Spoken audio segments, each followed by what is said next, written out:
Hello, hello.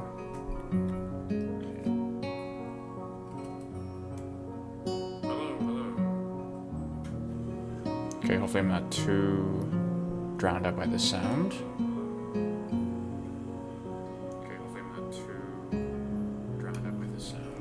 Well, hello. For whoever's watching, I'm streaming this game called Katawa Shoujo. It was recommended to me by a friend. I've heard that it is... I've never actually played a visual novel before, but I've heard that they can be quite fun. This one, I know it has explicit scenes, but I have turned off the sexual content for my own sake. But yeah, I've heard it's really well written and has like a lot of heart to it. So let's see what it's all about. If there's anyone in chat, please tell me if the game's still loud or if I'm too loud, please. Okay. Actually, let me just test myself one more time.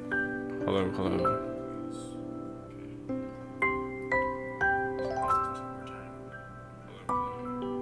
Okay, I think the game's a bit too loud.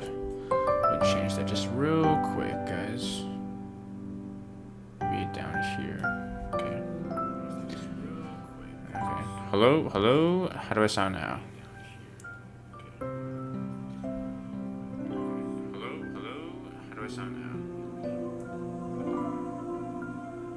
Alright. Hello, I'm trying to talk while the music's playing.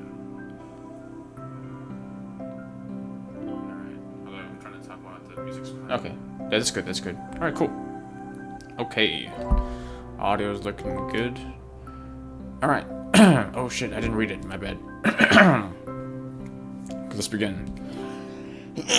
Sorry about that. Okay. This is a popular retreat for couples in the summer. The deciduous trees provide a beautiful green canopy, far out of sight of teachers and fellow students. But now, in late winter, it feels like I'm standing under a pile of kindling. I breathe into my cupped hands and rub them together furiously to prevent them from numbing in this cold. Just how long am I expected to wait out here anyway? I'm sure the note said 4 p.m. Ah, yes. The note. Slipped between the pages of my math book while I wasn't looking. As far as cliches go, I'm more of a fan of the letter in the locker, but at least this way shows a bit of initiative. Okay, so he got a letter, or whoever we're playing as right now. As I ponder the meaning of the note, the snowfall gradually thickens. The snowflakes suddenly falling from the white painted sky are the only sign of time passing in this stagnant world. Okay, stagnant world. Their slow descent upon the frozen forest makes it seem like the time has slowed to a crawl. The rustling of dry snow underfoot startles me, interrupting the quiet mood. Someone is approaching me from behind. Oh, okay, let's see who it is. Hi, Hisao? You came? A hesitating, barely audible question. However, I recognize the owner of that dainty voice instantly. I feel my heart skip a beat. It's a voice I've listened to hundreds of times, but never as more than an eavesdropper to a conversation. Sorry. I turn to face this voice, the voice of my dreams, and my heart begins to race. Ooh, okay. Gotta confess to. Iwanako? I got a note telling me to wait here. It was yours? Damn it. I spent all afternoon trying to come up with a good line, and that was the result. Oh, bro. It's cool, man. It happens. Pathetic. Yes. I asked a friend to give you that note. I'm so glad you got it. A shy, joyous smile that makes me feel so tense that I couldn't move a single muscle even if I tried. Oh. Whoa, what's going on? Oh, okay, my heart is pounding now, as if it were trying to burst out from my chest and claim this girl for myself. Okay, so you're gonna say yes? So, here we are, out in the cold. Once again, the wind stirs up the branches. The cacophonous noise is music to my ears. Iwanako flinches ever so softly against a gust of wind. As it passes, she rights herself, as if supported by some new confidence. Her eyes lock with mine, and she lazily twirls her long dark hair around her finger. All the while, the anxious beating of my heart grows louder. My throat is tight. I doubt I could even force a word out if I tried. You see, I wanted to know if you'd go out with me. I stand there, motionless, saved from my pounding heart. I want to say something in reply, but my vocal cords feel like they've been stretched beyond the breaking point. Hisao? I reach up to try to massage my throat. This only sends spikes of blinding pain along my arms. Oh. You good, dude? Hisao. My whole body freezes, save for my eyes, which shoot open in terror. Oh my god, what's going on? Hisao! The beating in my chest suddenly stops, and I go weak at the knees. Oh, your heart stopped, dude? What the... Okay. Alright. The world around me, the canopy of bare branches, the dull winter sky, Iwanako running towards me, all these fade to black. The last things I remember, before slipping away, are the sounds of Iwanako screaming for help, and the incessant clatter of the branches above. Damn, okay. My man had a heart attack.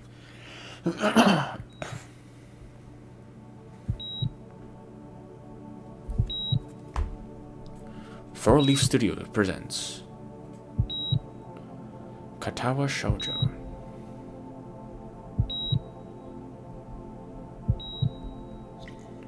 Inspiration by writer. Writing credits. Editing. Music, okay. Getting credits here. Okay, so I'm clearly in the hospital.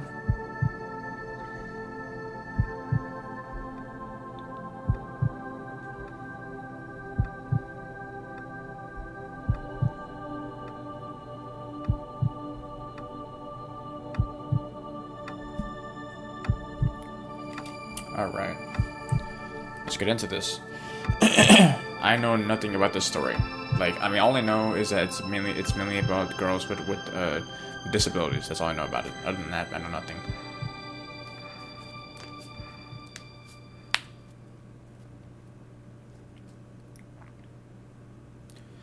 It's been 4 months since my last heart attack. Oh, jeez. In that whole time, I can probably count the times I've left this hospital room unsupervised on one hand.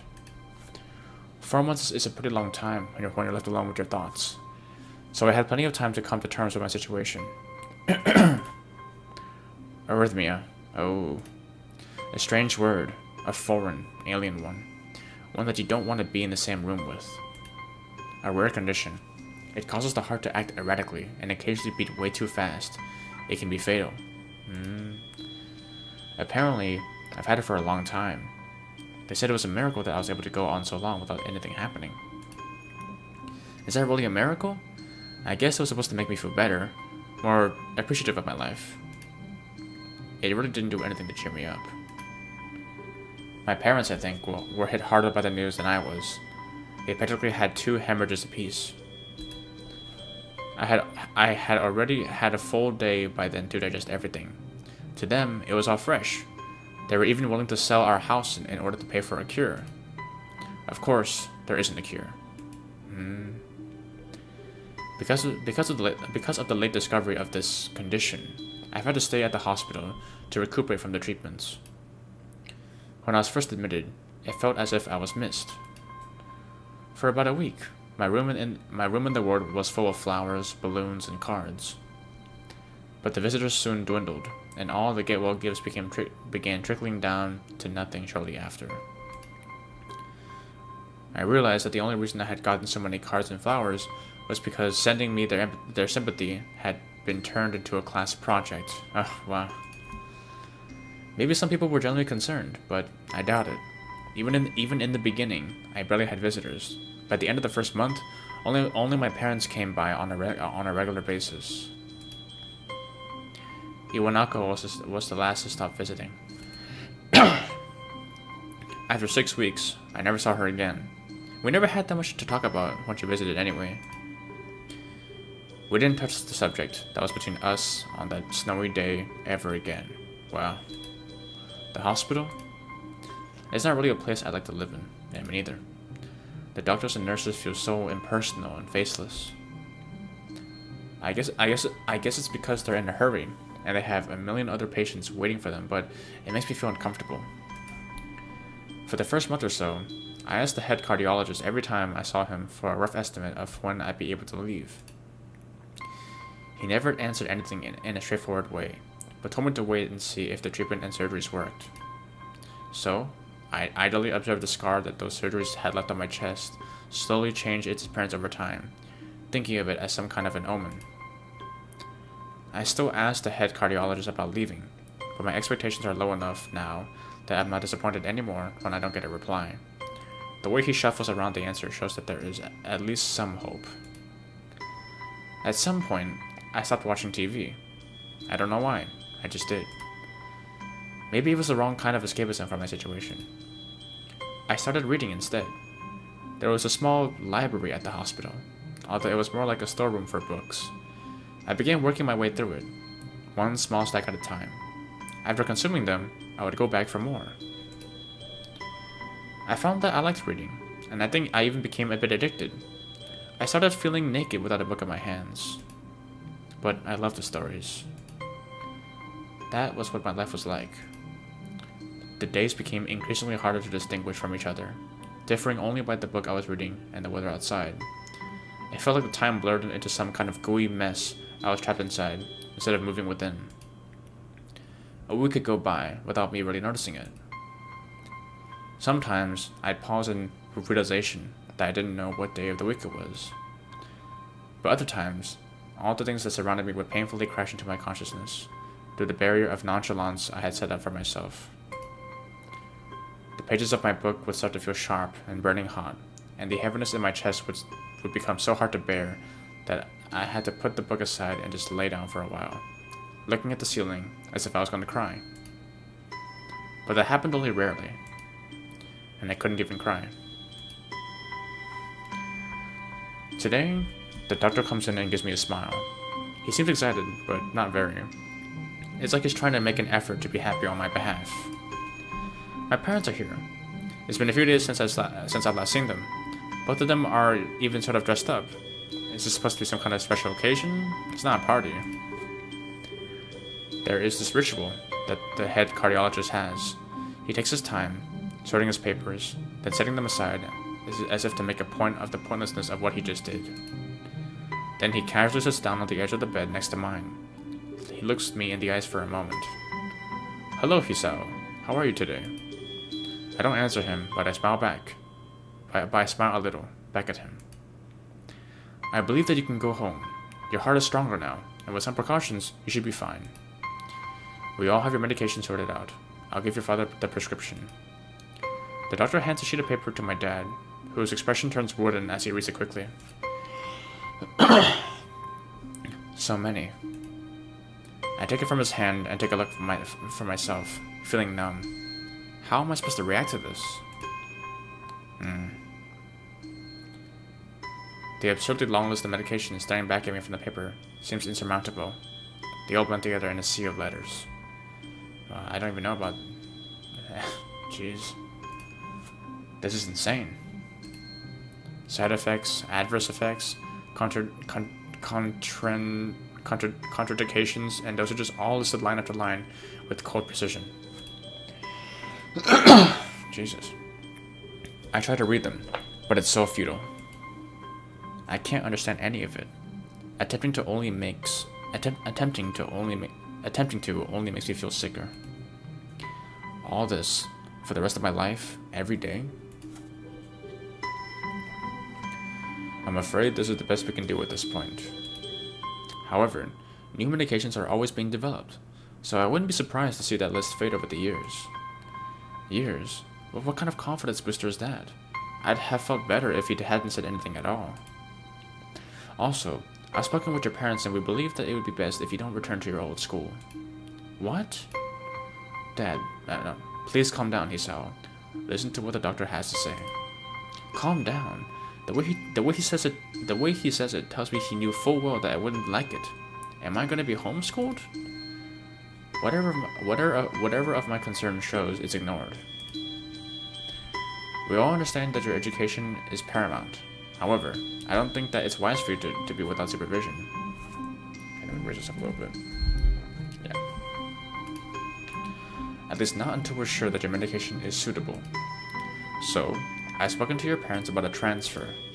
It's a school called Yamago Academy that specializes in dealing with disabled students. Disabled? What? Am I? It has a 24-hour nursing staff, and it's only a few minutes from a highly regarded general hospital. The majority of students live on the campus. Think of it as a boarding school of sorts. It's designed to give students a degree of independence, while keeping help nearby. Independence? It's a school for disabled kids. Don't try to disguise the fact. If it was really that free, there wouldn't be a 24-hour nursing staff, and you wouldn't make a hospital being nearby a selling point. Of course, that's only if you want to go, but your mother and I aren't really able to homeschool you. We went out there and had a look a couple of weeks back. I think you'd like it. It looks like I really don't have a choice. Compared to other heart problems, people with your condition usually tend to live long lives.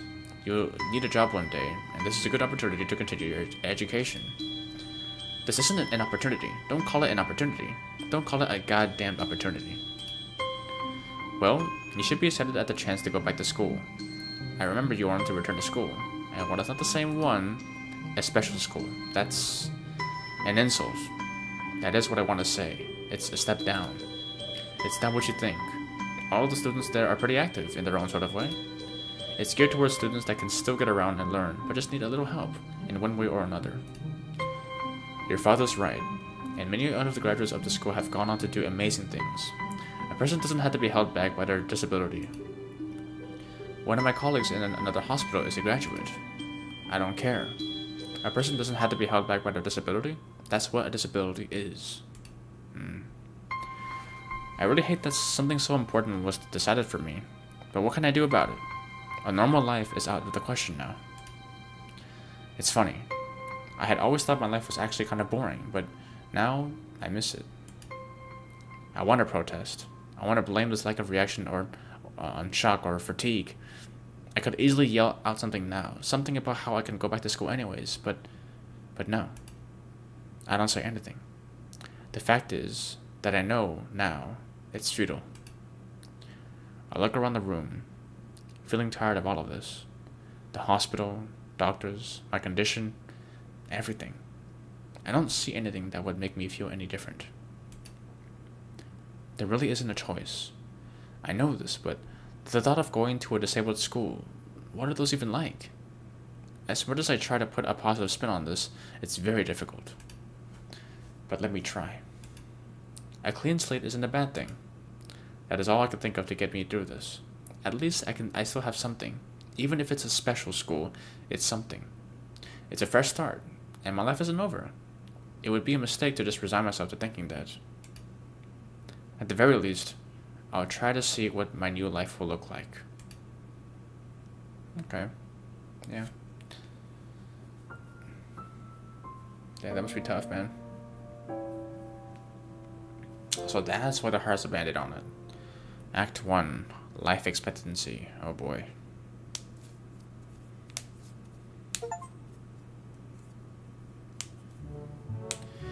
The gate looked far too pompous for what it was.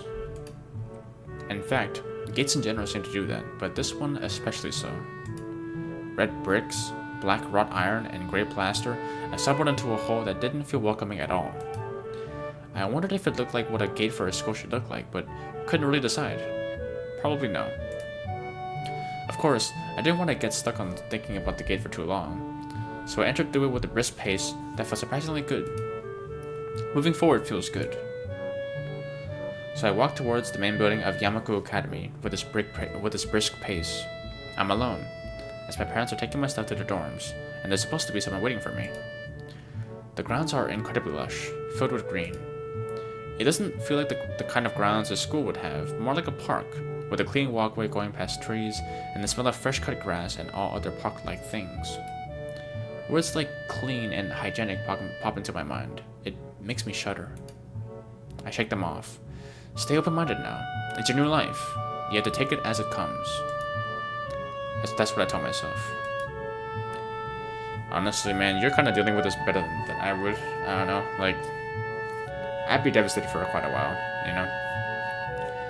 I'd be scared to, like, even, like, fast walk, because my heart beats fast, you know? A few big buildings loom behind the leafy canopies. Too big and too many for just a school. Everything seems off. It's different from what I thought I knew about schools. It's an uncanny valley. Even though I was told this is my new school, in the back of my head, it doesn't feel like one. I wonder if the feeling is real, or caused by my expectations of a school for the disabled. Speaking of that, I don't see anyone else here. It's kinda eerie.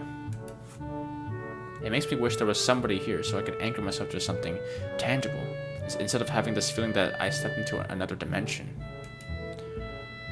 The trees hum with the wind, and the green hues flashing around me catch my attention. It makes me think about hospitals again. How they say that the operating rooms are painted green because green is a calming color. So why am I feeling so anxious despite all this greenery? Only after I stand in front of the haughty main building, I surprise myself by realizing why the gate bothered me.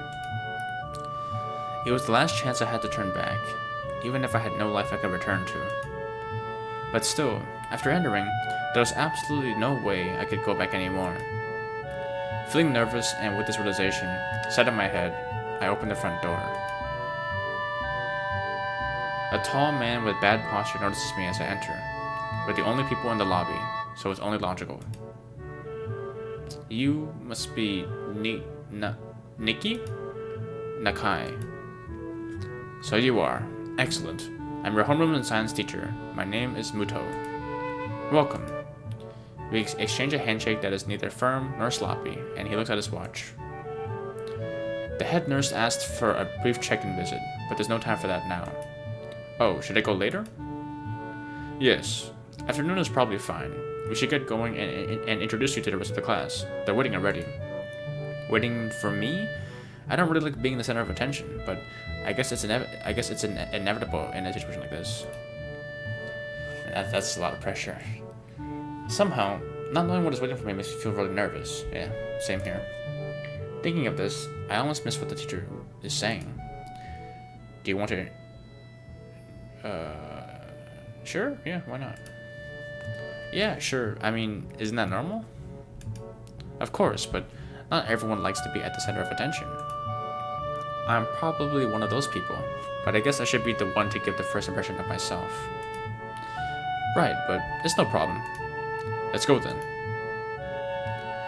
My heart is pounding in my chest, and it keeps me thinking about my condition as I follow the teacher up the stairs. Like, that's what I'm saying, bro. Like, anytime I do like anything like mildly strenuous, I'd be stressing out. Like, oh my god.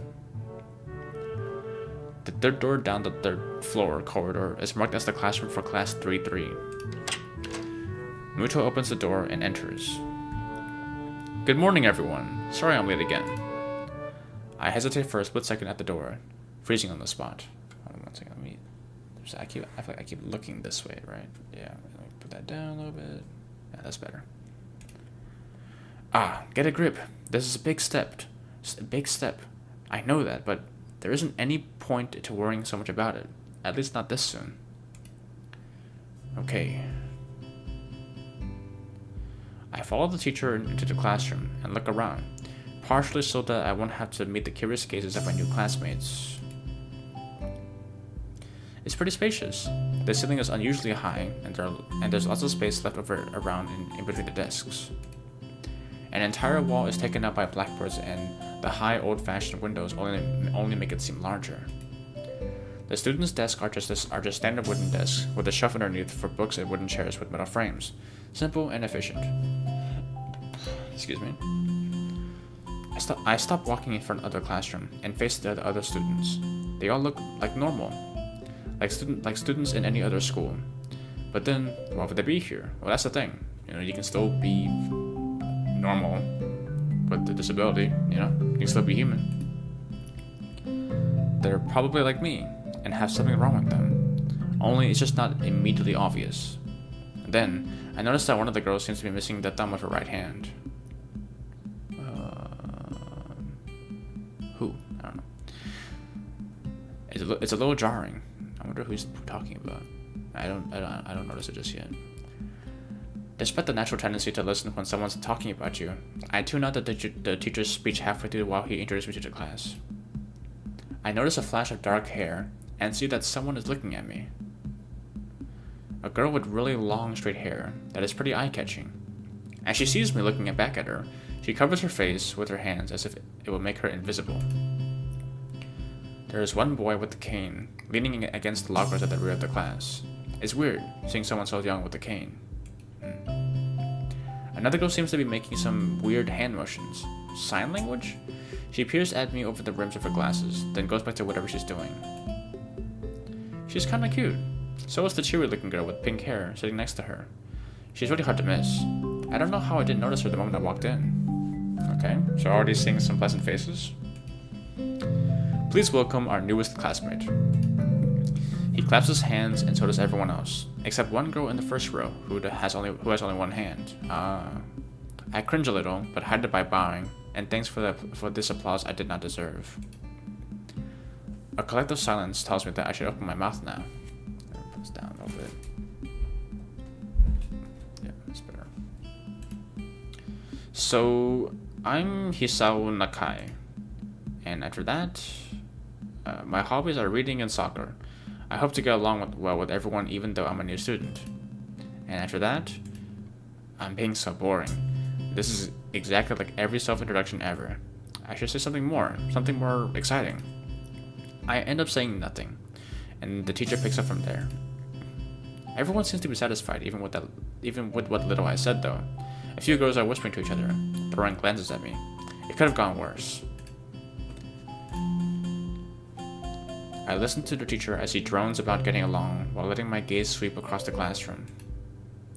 Everyone seems to be listening to him intently, and when he's done, they clap their hands again, which feels like a weird thing to do. The first row girl claps on this round, with her one hand against her other wrist that ends in a bandaged stump. It makes me feel a little bad. We're going to be doing some group work today, so that'll give you a chance to talk with everyone. Is that okay with you? Yeah, it's fine with me. That's good. You can work with Hakamichi. She is the class representative. She can explain anything you might want to know. And who else would be able to do that better, right? How could I know? The teacher passes out the day's assignments and announces that we will be working in groups of 3. It hits me that I don't know who Hakamichi is. Slow. The teacher seems to catch my helpless expression. Oh, right. Hakamichi is right there. Shizune Hakamichi. I knew it. Yeah. As he calls out her name, the cute, bubbly-looking girl with bright pink hair and gold eyes waves her hands at me. I take a seat next to her by the window. Hey, I guess you're Hakamichi, right? It's nice to meet you. Ha ha ha ha. What? What? I'm caught off guard by her laughter. So am I. It's nice to meet you too, but I'm not Hakamichi. I'm Misha. This is Hakamichi. Shi-chan. And who's that? Oh, okay. I guess I was wrong. Giggling, Misha points to the girl next to her, the one I saw using sign language before. It looks like she has been staring at me this whole time. She nods once, nonchalantly, to show that she acknowledges my presence, but only barely. She has short yet carefully neatly brushed hair, a pair of oval-shaped glasses balanced on the tip of a dainty nose, and dark blue eyes that seem to alternate every few seconds between analytical and slightly bored. It's nice to meet you. She immediately looks at Misha, who smiles and makes a few quick gestures with her hands. Okay. Hakamichi nods and makes a few gestures of her own. I start to wonder if the teacher was messing with me, saying things like, you'll be able to talk to people, and who better to explain things to you. I can see you're a little confused, right? But I understand why you would think I was Shi-chan. Shi-chan is deaf, so I'm the person who translates things back and forth for her. Oh, okay. I'm like an interpreter. She says it's nice to meet you too. Well, thank you. You're the new student, right? Well, Shi-chan, of course, he is. If he wasn't, he would have been standing up there for no reason, right? Right? He seems like a very interesting person, doesn't he? We knew there was going to be a new student, but we didn't know you would be here today so soon, He-chan, right? He-chan? Yep, it fits, doesn't it? Did I say that out loud? It's just a surprise. I never liked that nickname. I don't really see how. It fits. You look just like I imagined. Ha ha ha ha, I guess, I don't know. Yeah. You look just like a He-chan. Okay. I wonder why everyone seems to think so. Me too. Hakamichi taps her fingers on the desk to get Misha's attention. They gesture back and forth to each other, excitedly, their hands ablur. Misha seems a little overwhelmed. Sorry about that. Shi-chan wants to know... Wait, what's going on?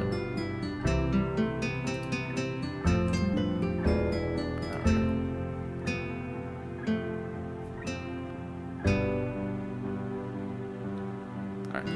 Sorry about that. OBS just randomly stopped recording. Anyways. Ha. That's no good. You should always try to learn as much as you can about where you're going before you go there. Not just with school either. Always. Even if it's a trip to the convenience store. Really, Shi-chan? Ha. Learn about where you're going. I guess I didn't bother to do that. Or just didn't care not to do so. I didn't look forward to this. Even if I committed myself to go along with it, half-assedly. But anyway. I don't say anything, and Misha signs something that ends up in a shrug. What was that? It seems like it was about me. I feel like slumping over in my seat. Both of them are smiling, but that shrug hit me unexpectedly deeply. You still feel like...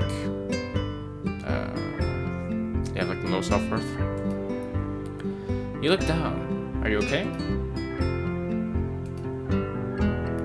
Don't take it the wrong way, please. I hate it when people are afraid to ask questions. That's how people learn things, by asking. Asking for help is perfectly normal, as much as needing help. Stop looking like you just failed a test. Wahahaha. Alright. And another thing. You don't have to call Shi-chan something so formal like Hakamichi or class rep all the time. Just call her Shi-chan. Okay. Oh, she's blushing. Oh my god. Whoa. We just met. Aha. Okay, maybe that's too casual. Maybe Shizune would be more appropriate. I think she preferred the other one. Yep, Shizune is fine. Okay, that would be a lot easier for me. I feel a lot more at ease. Both of them seem so friendly, so I feel like an idiot for being so apprehensive earlier. Especially about Shizune, who I assume would be all business. Well, she still seems like that, just less so, I guess. Oh, what's that? Huh? Oh, right. We haven't even touched the assignment. We should start work now, or Shi-chan will get mad. The assignment is also kind of long, so we should start now if we want to finish it before the end of class. Wahaha, that too. She's blushing again. Shizune glares at the two of us impatiently.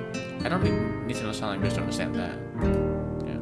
Okay, I get the message. Alright, so we got one that's by the book, one that's more expressive and fun. Alright. After class, we can take a walk around the grounds together. It's a nice day today, okay?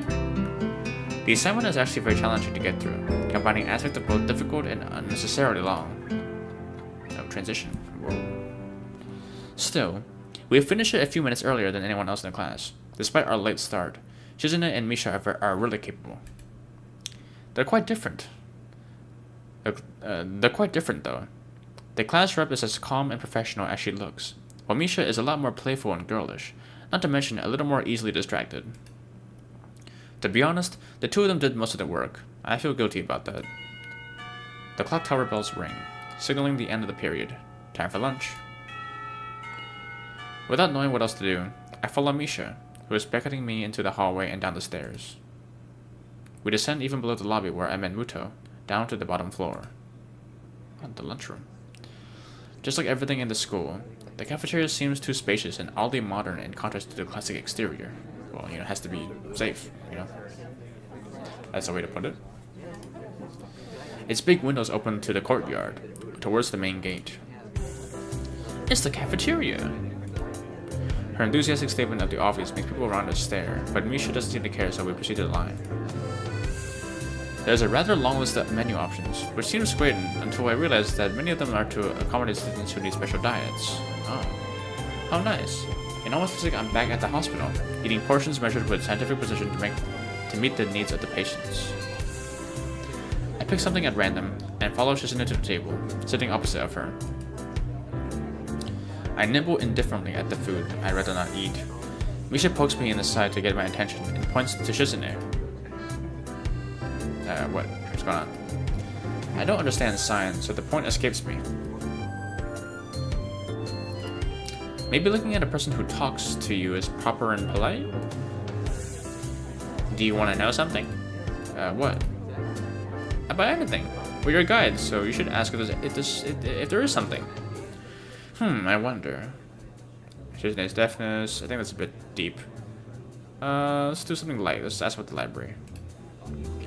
Oh yeah, is there a library in the school? Lately I've gotten to reading a lot, so I'd like to check it out. Misha gives the kind of frown that makes it clear she doesn't consider reading. What? Why? I mean, wouldn't reading be kind of your thing? Misha gives this the kind of frown that makes it clear. Okay.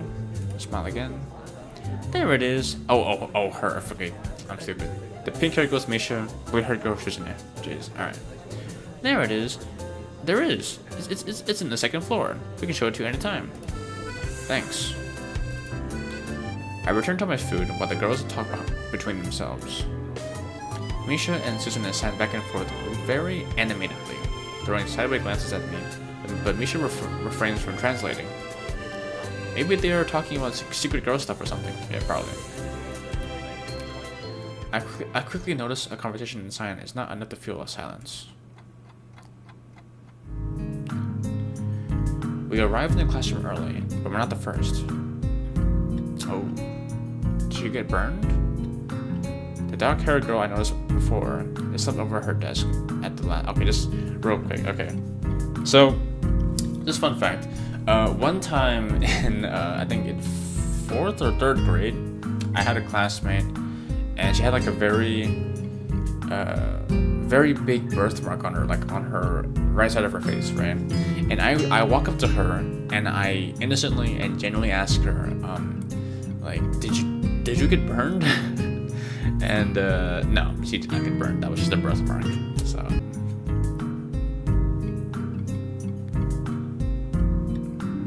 Okay, alright. She shrinks deeper into her seat. I can feel her tension all the way from here, as if she were slowly turning into stone just from our presence.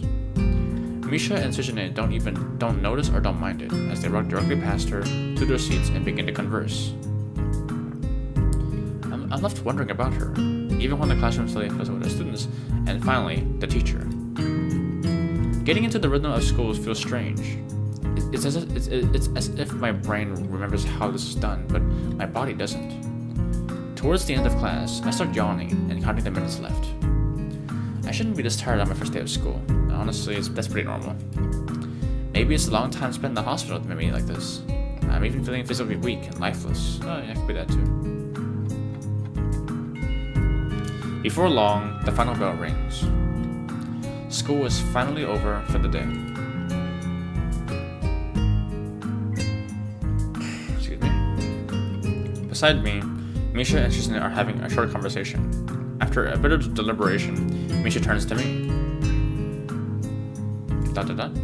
Unfortunately, we can't stay and show you around today, Hee-chan. We gotta hurry already, since there's a lot of work for us to do. Oh well, it's too bad. You'll find your way around here, I'm sure of it. Ah, wait, the teacher said I had to see the nurse. Where do I have to go? Is that so? We can at least show you that much. Come on, the nurses have their own building, so we have to go outside. Oh, okay. We join the flow of students making their way down the stairwell and outside, with the girls pointing out the other senior classrooms in the same hallway as ours. When we get outside, the girls make their way to a smaller building right next to the school. It's built in the same style, so it looks like it's actually part of the main building. This is the auxiliary building here. There's a lot of official and important stuff inside, like the Yamago Foundation office and all the nurses' offices. They even have a swimming pool. Oh, cool. How was that official? Don't be silly, Hee-chan. It's for physical therapy, of course. Oh, that makes sense, yeah. Anyway, all the nursing staff facilities are in here too. The head nurse's office is on the first floor. You'll be fine from here, right? We'll be going then. See you tomorrow. Okay. Yeah, thanks. Bye. The whole building for stuff that's nothing to do with actual education? I guess it's necessary for a place like this. Oof. The nurse's building looks way more spooky. I walk in, hoping that this really will only be a quick visit, like the teacher said. On the white door on the left is a green cross with the text "Head Nurse" and a nameplate. A voice from the inside responds to my knock almost immediately, but I can't quite make it out. It sounded a bit like an invitation to open the door, so I invite myself further in. Okay. I think something funny is going to happen here. The room is not large, and it smells strange. A friendly-looking man turns around on his office chair to face me as I enter. His desk is neat and tidy, but the bin under the table is overflowing with used medical utensils, and there are at least a dozen coffee cup rings lingering on the desk. Never mind then. Smiling man. Okay. Hello there. What can I do for you today? He is young-looking and sort of rugged, but the dimples in his cheeks wash the impression away from when he smiles. Oh, what's this music? Hold on. It's pretty good. Alright. Sorry. Are you the nurse? He smiles like a person who has heard this very same question hundreds of times. Why, yes, I am. It says so on the door, no? You can call me by my name, or just the nurse, like everyone else. But what's your name, bro? Of course, I shake off my confusion, realizing that I probably should grab his extended hand. His handshake is rather firm and friendly. Right, I'm the new student, and my home teacher told me to come and meet you. My name is Hisao Nakai. His eyes light up with revelation, and he snaps his fingers. Oh, you're that Nakai. I was just reading your file in the morning. Some kind of chronic arrhythmia and related to congenital heart muscle deficiency, right? He gestures me to sit down in a vacant armchair in front of his desk. Yes. Bro, why are you blushing, man? What's this? What's this, bro? Good. Well, you've probably been briefed about the school enough, so I'll just go over this quickly. We have all kinds of facilities available, mostly physical therapy and such. There's always someone from my staff around, even at night, so never hesitate to call us if there's a problem. The famous 24-hour nursing staff.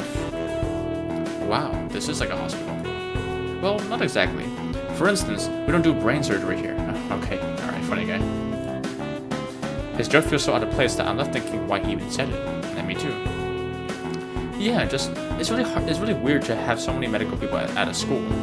Yeah, that's true. You'll get used to it. I'm not so sure of that myself, but I don't let the nurse know it.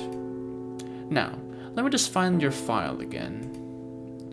While he searches for something from his computer and shuffles stacks of papers around, I let my gaze wander around the room. It is the epitome of generic, I like to say.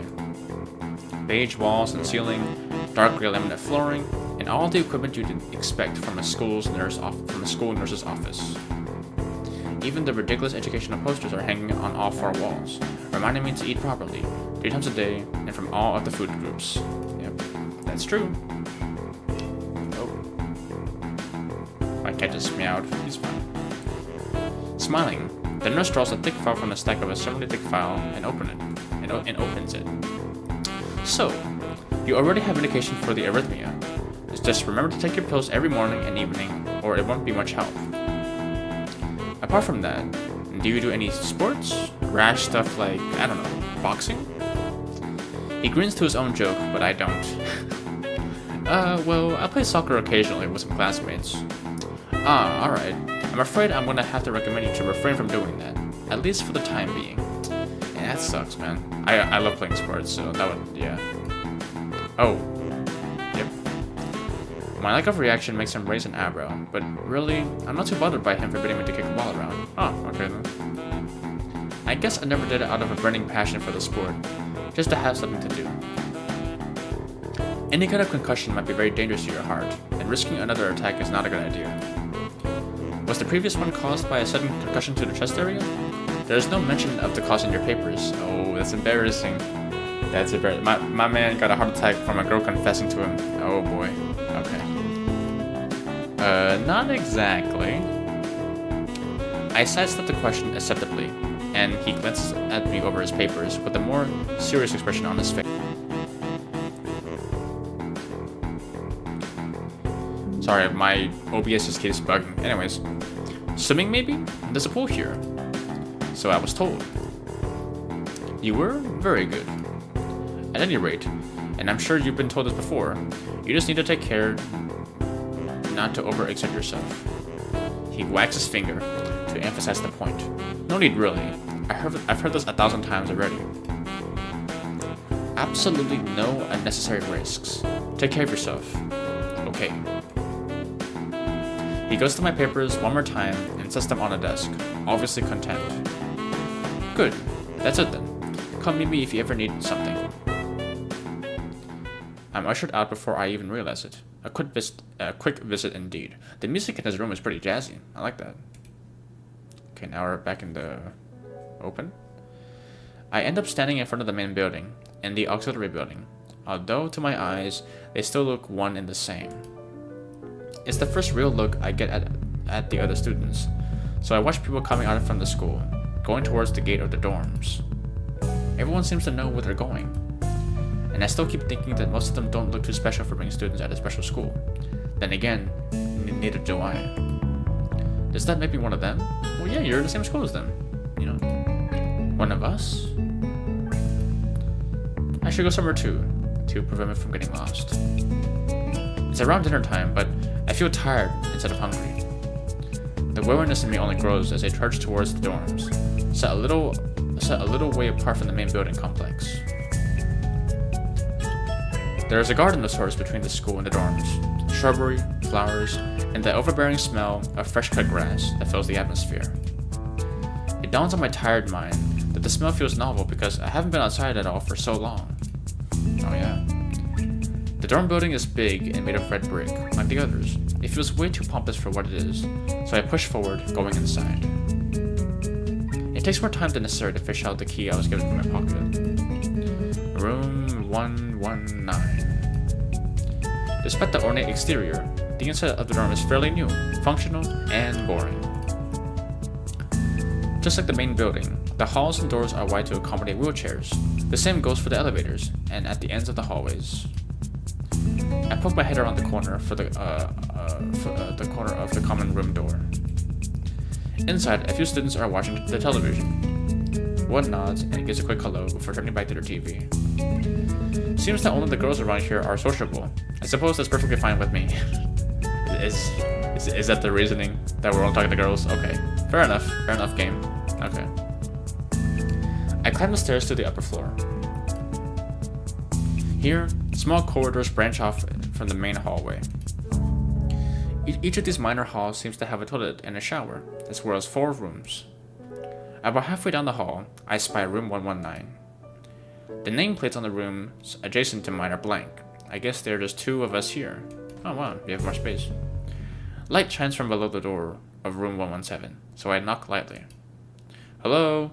Is anyone home? From inside, I hear a few movements, then the clicking of way more locks than I thought these doors had. After a moment, the door squeaks open. Oh shit. Our first male that we've interacted with. A bespectacled boy is standing in the doorway. He's looking at me very intently through his extremely thick eyeglasses. Who is it?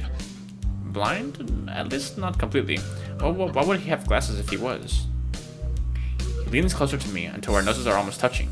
His breath stinks of garlic. Okay. Hisao Nakai. I'm moving into the next room. I thought I should introduce my... Sorry. Okay. His face suddenly brightens in... Sorry about that. His face suddenly brightens in realization, and he stands back upright, thrusting his hand out in a smiling greeting, almost straight into my diaphragm. Like a gut punch. Alright. Oh, sup, dude. The name's Kenji. Ah, hi. I take Kenji's sweaty hand and shake it, still a little rattled by the sudden change of attitude and vehement welcome. There were some suspicious-looking people going in and out of the room earlier. Oh, probably my parents, dude. Yeah. Your parents? You sure? Because they could have been some other people too. You can't judge a book by its cover. His out-of-place proverb is left hanging between us awkwardly, as I try to think of some way to respond.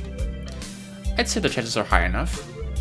He shudders and makes some exaggerated hand gestures. You're a brave man, Hisao. Me? I don't think I could trust the chances. The only one I trust is myself. Does that mean I shouldn't get to know you either?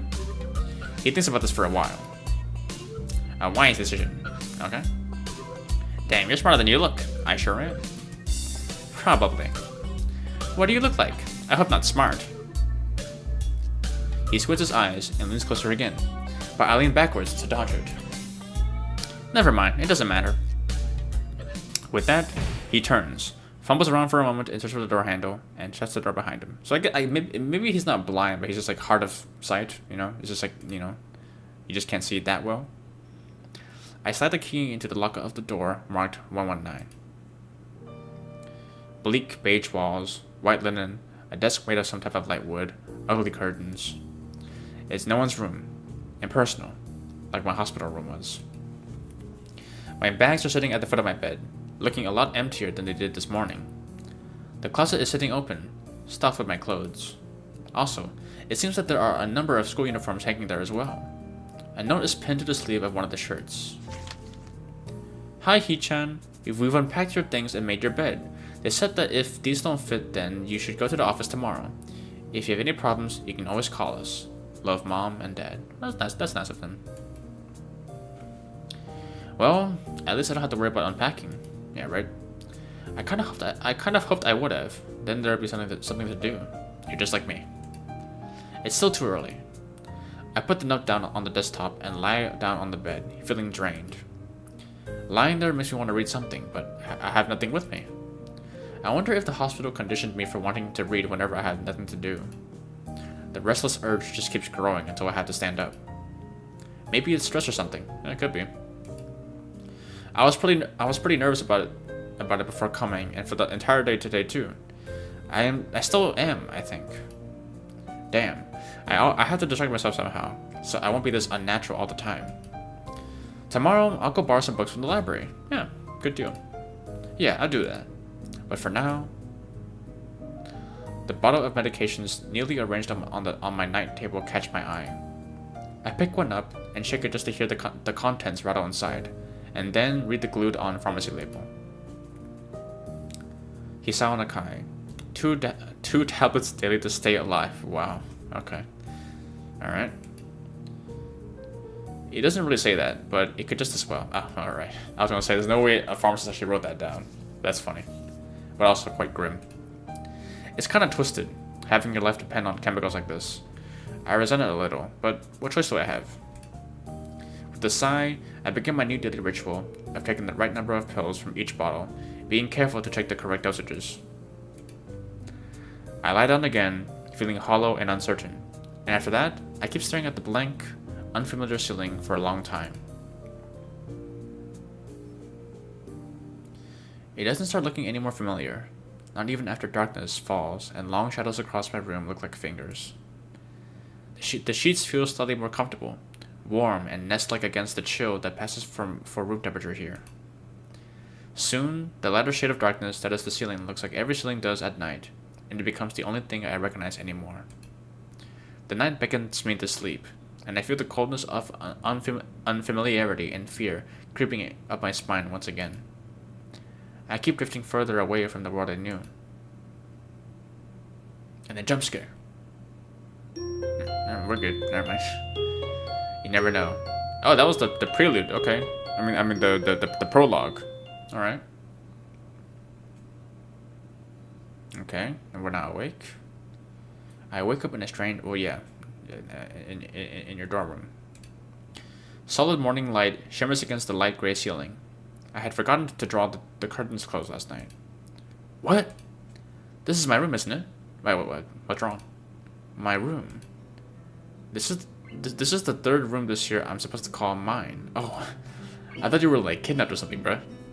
Various things around here remind me that indeed it's me who's supposed to be the one living here. My bag's on the floor, my new school book's on the desk, my numerous medications on the night table.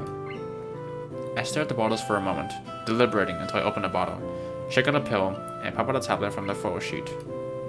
I down them with a chaser of water without thinking about the chemistry. My uniforms are in the closet.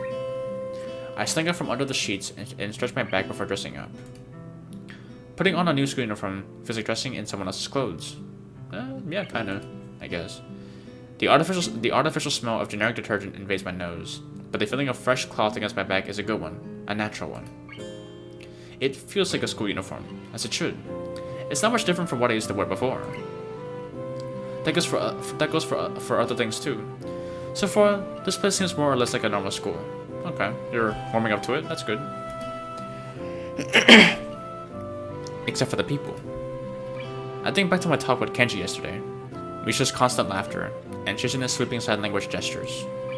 Well, I've only met 3 students so far. Maybe they aren't that normal, but I'm sure others are. I don't know, man. I don't know. Or perhaps people like them are what passes for normal around here. Yeah, what does pass for normal around here? What do people do? I didn't see a lot of kids hanging around after class yesterday, so maybe there are clubs. If so, I wonder if I should join one. All through class, the question remained on my mind, so I decided to ask Shizune about it when we split into groups. After all, she did say if I had anything I wanted to know, I should ask her. ... again. She crossed her arms and shifts her gaze slowly towards Misha, who looks more preoccupied with trying to grind the eraser of her pencil down so that the top is perfectly and evenly flat. ... again. And then, okay. Aha, sorry, Shi-chan.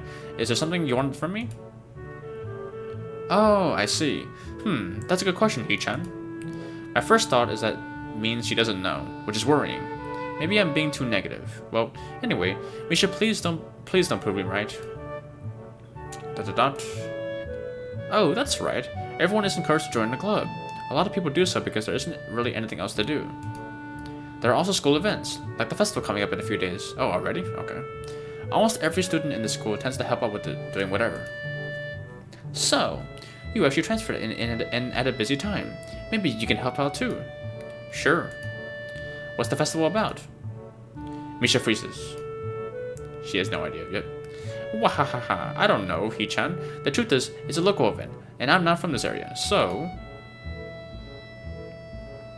She starts signing desperately to Shizune, asking her to bail her out. Shizune adjusts her glasses at the very end of an oddly grandiose flourish and starts signing hard and heavy. Huh? Oh. Who cares? Oh, okay. She didn't tell you? Misha puffs out her chest as she shouts Shizune's words out at me with a disproportionate amount of pride. Too loud. I can see heads turning to look in our direction. Not so loud. Human beings evolve with each new generation. The ideals and beliefs behind a festival will inevitably change with time. I mean, yeah, I guess that's true, yeah. Now, it's about delicious fried food and amusing little games that you play to win prizes. Ha ha ha ha. The teacher clears his throat very loudly, batting his long wooden pointer against his other palm like a baton. He shoots a pointed gaze against us. Finally noticing where we are, Misha stifles a yelp and quickly quiets down. Shizune doesn't seem embarrassed at all though, brushing it off without a care. We're in the middle of class and should start working. Yeah, maybe we should. That's right, Hee-chan. What? That's right, Hee-chan. Are you asking because you're interested in joining a club? It could have been my eyes playing tricks on me, but I think I saw a suspicious glance exchange between them. Yeah, so did I. Misha's tone has also changed, although it does that every other word anyway. Yeah, I was thinking about it. Misha and Shizune look at each other again. I'm about to ask why. I'm about to ask what they have in mind when something dark photos in my peripheral vision, catching my attention. What is it? Out of the corner of my eye, I see the girl with long, dark hair get up from her desk and slip silently towards the door. It doesn't seem like she was working in any group, and no one seems to notice her but me. I glance at the teacher, who's also looking at the dark-haired girl go. Why doesn't he say anything? Maybe she's going to the bathroom. Hee-chan? Is something wrong? Do I look as uneasy as I feel? Or was Misha just looking at me looking after the girl who left? No, nothing. Okay, well, like we were asking, you don't have any plans for lunch today, do you? I thought I would go to the library and pick up some books. Not really. Do you want to have lunch together then? Sure. Yay! Wahaha. Okay, Hee-chan, perfect. Alright. The rest of class passes uneventfully. The girl with the long hair never came back. Oh, maybe she went to the nurse's office. Before I have time to put any more thought into where she could have gone, the teacher informs us that it is time to stop working. Shizune looks more than a little annoyed that we only just barely managed to finish all our work on time. I'm just glad we finished that at all. It's not a contest or anything. Yeah, Shizune, lighten up. It's okay. Don't worry about it. We're good. We're good. Okay, she's clearly upset. Yes, it is, Hee-chan. Impossible. Oh, what happened? Really? Really? I've noticed this before, but it's kind of funny how Misha is always moving her hands and signing not only everything she says, but what anyone else is saying at any given time. Obviously, it must be so Shizune can understand it. Her eyes dart back and forth between Misha's hands and me. I don't know who I'm supposed to be looking at. I'm talking to Misha, but that might be wrong. Maybe I should face Shizune. I'm just looking in the direction of the person who I'm hearing, but really, Shizune can't hear me. But it would be disrespectful to talk to her only through Misha. Then again, isn't that what she's doing? No. If she's at least looking at me, this is all very confusing, and will take some time getting used to. I don't know what I would do. So if I'm talking to someone who's deaf and there's like a translator, let me think. I guess I would look. If I'm talking to the deaf girl, I would look at her. Like if I'm specifically asking her, I guess, you know. It's not a contest because contests are competitions over a prize. If there's no prize on the line, it's not really a contest. That's true. Shizune's eyes flash dangerously with a competitive glare. She stares at me, as if surprised that I'm challenging her. I think maybe this is a contest to her. I never noticed before how dark and blue her eyes were. It's truly an alluring gaze. Are you sure, Hee-chan? Very sure. Hahaha, you're wrong, Hee-chan, because I don't want to be the slowest one in the class. Therefore, what's on the line is my confidence in my abilities, and the prize is the satisfaction of proving them. Wahahahaha. She, this is very rare. Is she like Wario? Like wah? Anyways, Shizune pushes her glasses up the bridge of her nose in a very matter-of-fact way. Okay. I'd argue more, but the bell rings, and she quickly gets up and picks up her bag, looking at me expectantly. I had almost forgotten that I was supposed to have lunch with them. Oh, ambush. Where do you want to eat? The cafeteria. I mean, where else can you eat in this school? Hahaha, that's so plain. Okay, let's go. Plain? Well, I guess. At my old school, I like to eat outside, near the back of the building. It was a good spot, but I didn't find it until near the end of my freshman year. Sorry. Yeah, I'm ripping a lot today. I wonder if this is a similar place to eat here. Misha seems to imply as much. Shizune and Misha pull me towards the cafeteria, which is surprisingly not packed. Maybe some students favor eating in classrooms or outdoors. I saw some of my classmates had boxed lunches. After we finish eating, Misha picks up where we left off earlier. So, Hee-chan, you wanted to know about clubs and stuff, right? Right? Yes, I do. Right. Shi-chan. Okay, I guess it makes sense to ask first. Exchanging little nods of confirmation, they turn to face me again, and Misha straightens her posture as if she's about to deliver a speech. Hee-chan, do you have anything you're really interested in? I used to play soccer, but I'm not really into it. I don't follow the teams and players or anything like that. As of late, I usually just read a lot. There is a book club, right, Shi-chan? Right, but it seems like they all have the members. It seems like they have all the members they could possibly have right now. Sorry, Hee-chan, it's a really popular club. Nah, that makes sense, yeah. Ah, okay, but more to the point, Hee-chan. Does this mean that you don't have anything already in mind? Oh, what club are you gonna if you join, bruh? What club is this club? Let's guess. What club would you want me to join? Art? Yeah, art. I'm gonna guess art. Not really. Good, great. That's great, Hee-chan. Really great. Ha ha ha. Wah ha ha. Okay, what are you scheming, bruh? Come on, just say it. Why is it so great? No reason. Well, Hee-chan, other than clubs in the upcoming festival, there's one other thing. Oh, I was wrong. Damn. Alright. Student council. I see. I didn't know this school had a student council. That was a very melodramatic setup, though, just to tell me that. I'm pretty sure the two of them know of this, because Shizune looks a little embarrassed about it, and Misha's laughing. Shizune quickly retakes control of the discussion, in a manner of speaking. After all, it's still Misha who has to voice over whatever she says. Ha ha ha, right. Hee-chan, maybe you should join the student council. They could use more people. Yes, definitely. You should definitely join. Why? Well, for one, we can hang out every day, Hee-chan. Hee-chan and I are both in the student council. Actually, Hee-chan is the president. Oh yeah, I knew that. I'm starting to get the suspicion that Shizune and Misha might not be exactly the most unbiased people to talk about this with. As if reading my mind, Shizune quickly adjusts her glasses and signs something to Misha. Haha, of course, we're not trying to get you to join just because we would obviously benefit from you joining the student council, and therefore having such a okay, yeah, alright, okay. So you're admitting that... Ahaha, no, we admit nothing. I mean, Hee-chan, of course it would be nice if you joined, and we'd appreciate it. But even without all that, joining the student council shows a healthy interest in the workings of one's school.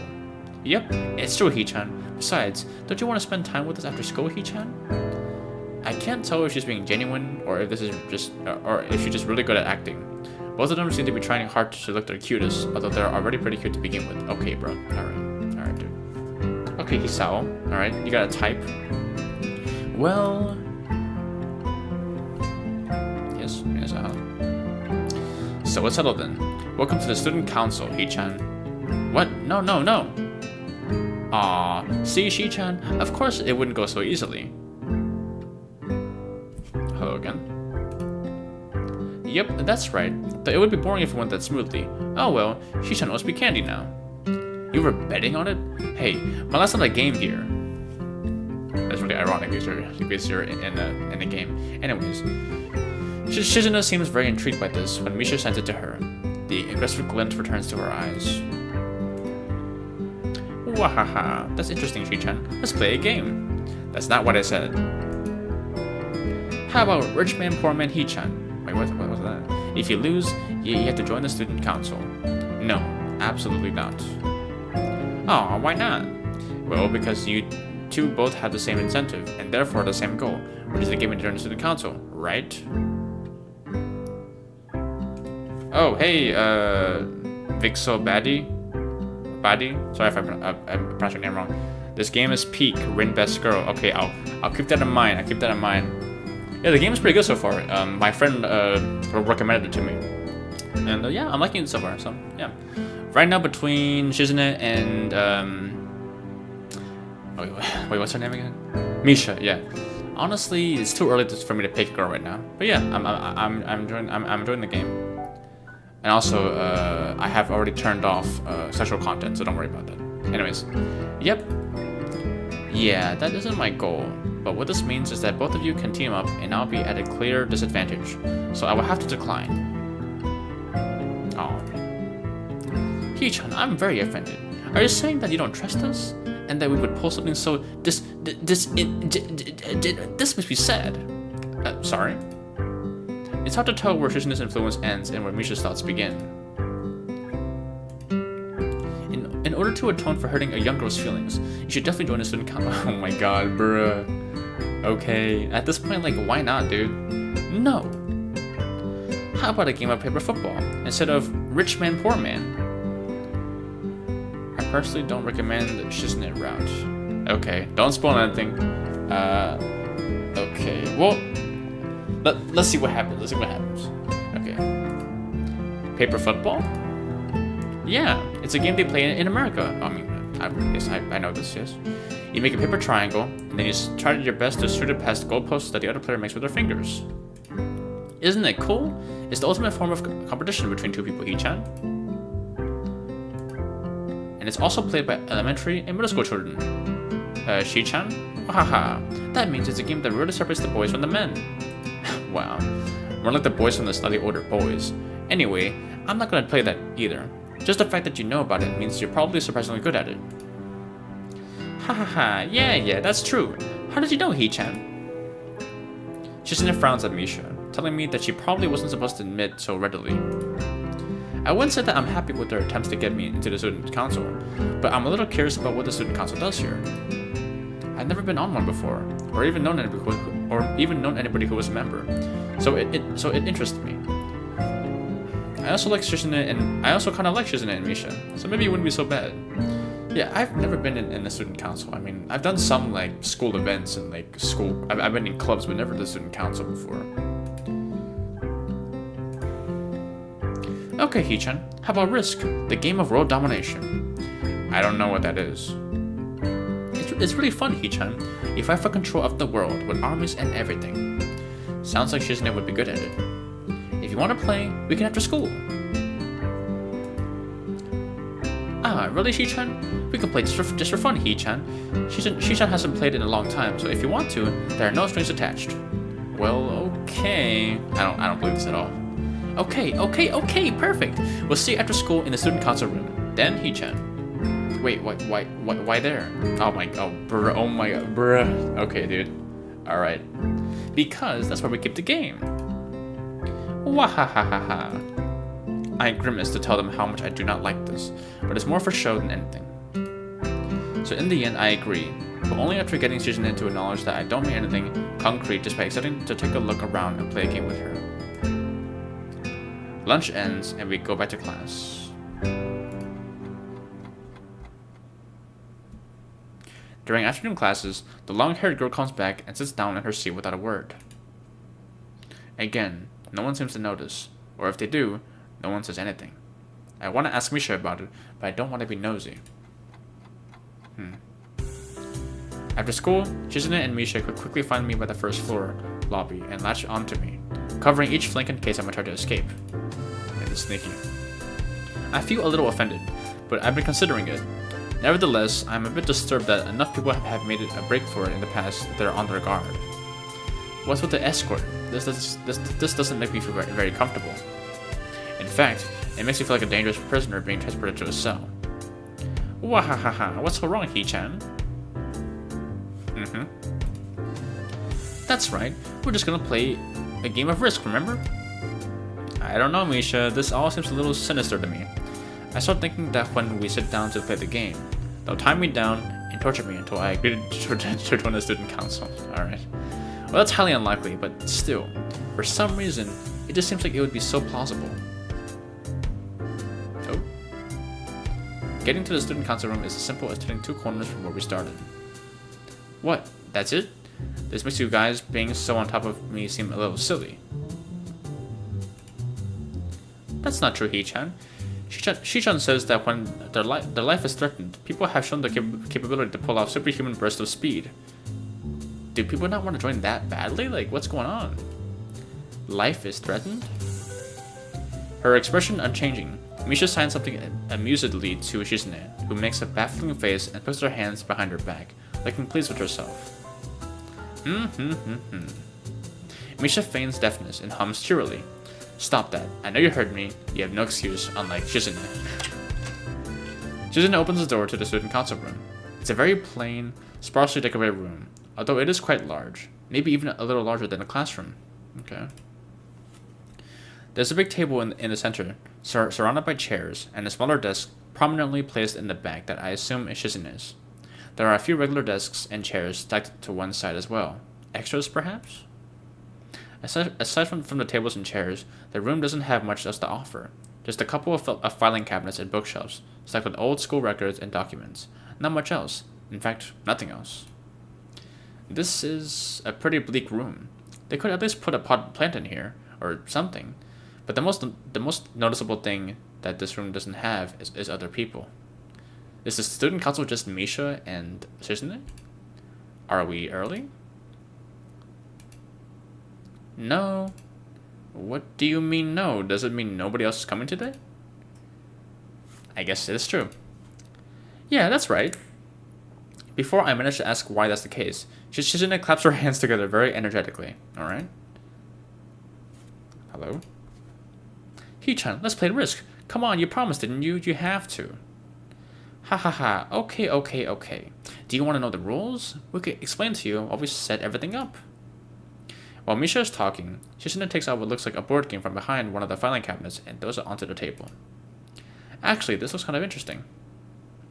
After Misha spends a little too long for her liking, running through the basics with a somewhat vague and confusing tutorial, Shizune cuts in and declares that the game has started with a decisive motion, thrusting her arm through the air.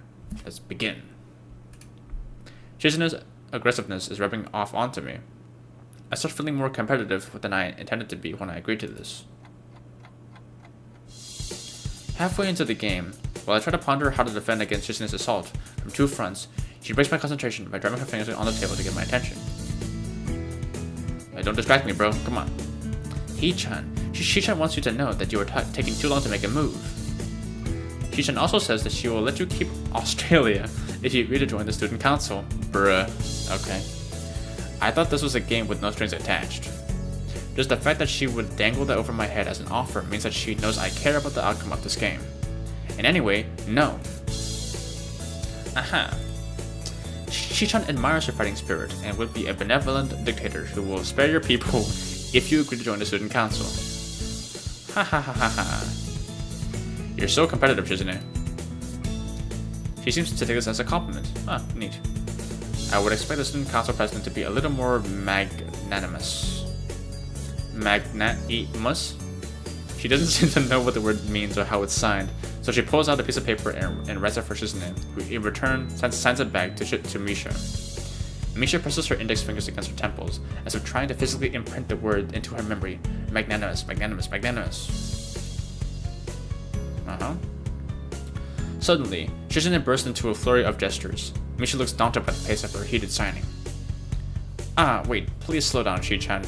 Hee-chan, Shi-chan says you're going to lose. Tell her I will crush her world empire with my rebellion. Okay. Oh, that face again. Those eyes of hers shine with a childlike mischief. Oh, the music. She says you have no chance if you keep playing like this. No, you won't. It's a trap. I mean, I feel like either way, I'm gonna join the student council, bro. Okay, let me think.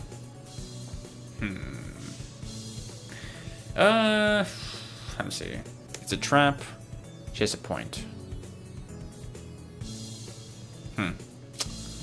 I'm going on. Does it really matter? You know what? Okay, you know what? Coin flip. Where's my wallet at? Actually, I don't have my wallet with me. Okay, I'll just flip this box. If it's heads, I'll do the top option. If it's tails, I'll do the bottom option. Alright. I will attack aggressively. She's either really mocking me or trying to trick me. I have nothing else to lose, though, so I might as well try something different. Maybe if I spread up my forces to try to control more territories, I can recoup the advantage. Shizune seems to focus on conquering whole nations, so maybe I can sacrifice my hold on continents to gain more small countries. It's worth a shot. A few turns later, I end losing the game anyway. Yeah, that's what I thought. Yeah. Okay, you win. I tip my hat to you. Shizune adjusts her glasses victoriously and allows herself to tentatively pump a fist in the air in celebration.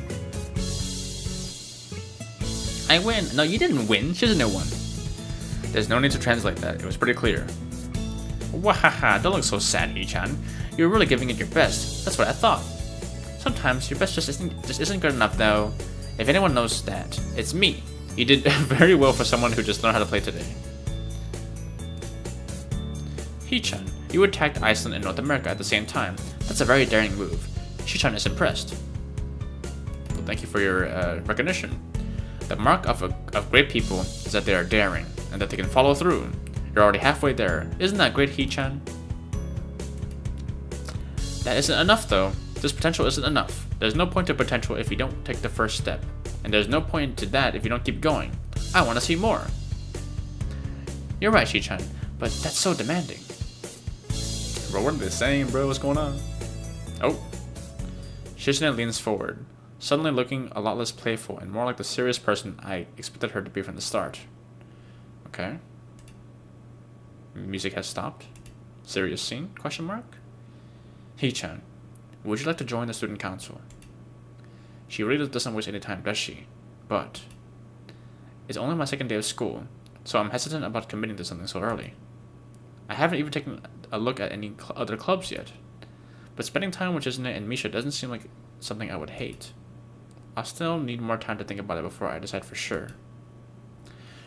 Maybe. I'll get back to you on it. Well, Shizune looks very desperate, honestly. I wonder, like, why? I don't know. Okay, Hee-chan, but I hope you're not just saying that so that we don't feel bad. No, really. Really? Hee-chan, if you're gonna say that, you're saying that it's definitely the truth, and there can't be any mistaking it. I know. I guess I should have a revenge for losing at the very least. Shizune smiles at that in a mischievous way that feels like it's twisting the knife in the wound of my loss. I take a glance at the clock on the wall and realize I've spent far longer playing Risk than I expected. Sorry, I think I have to go.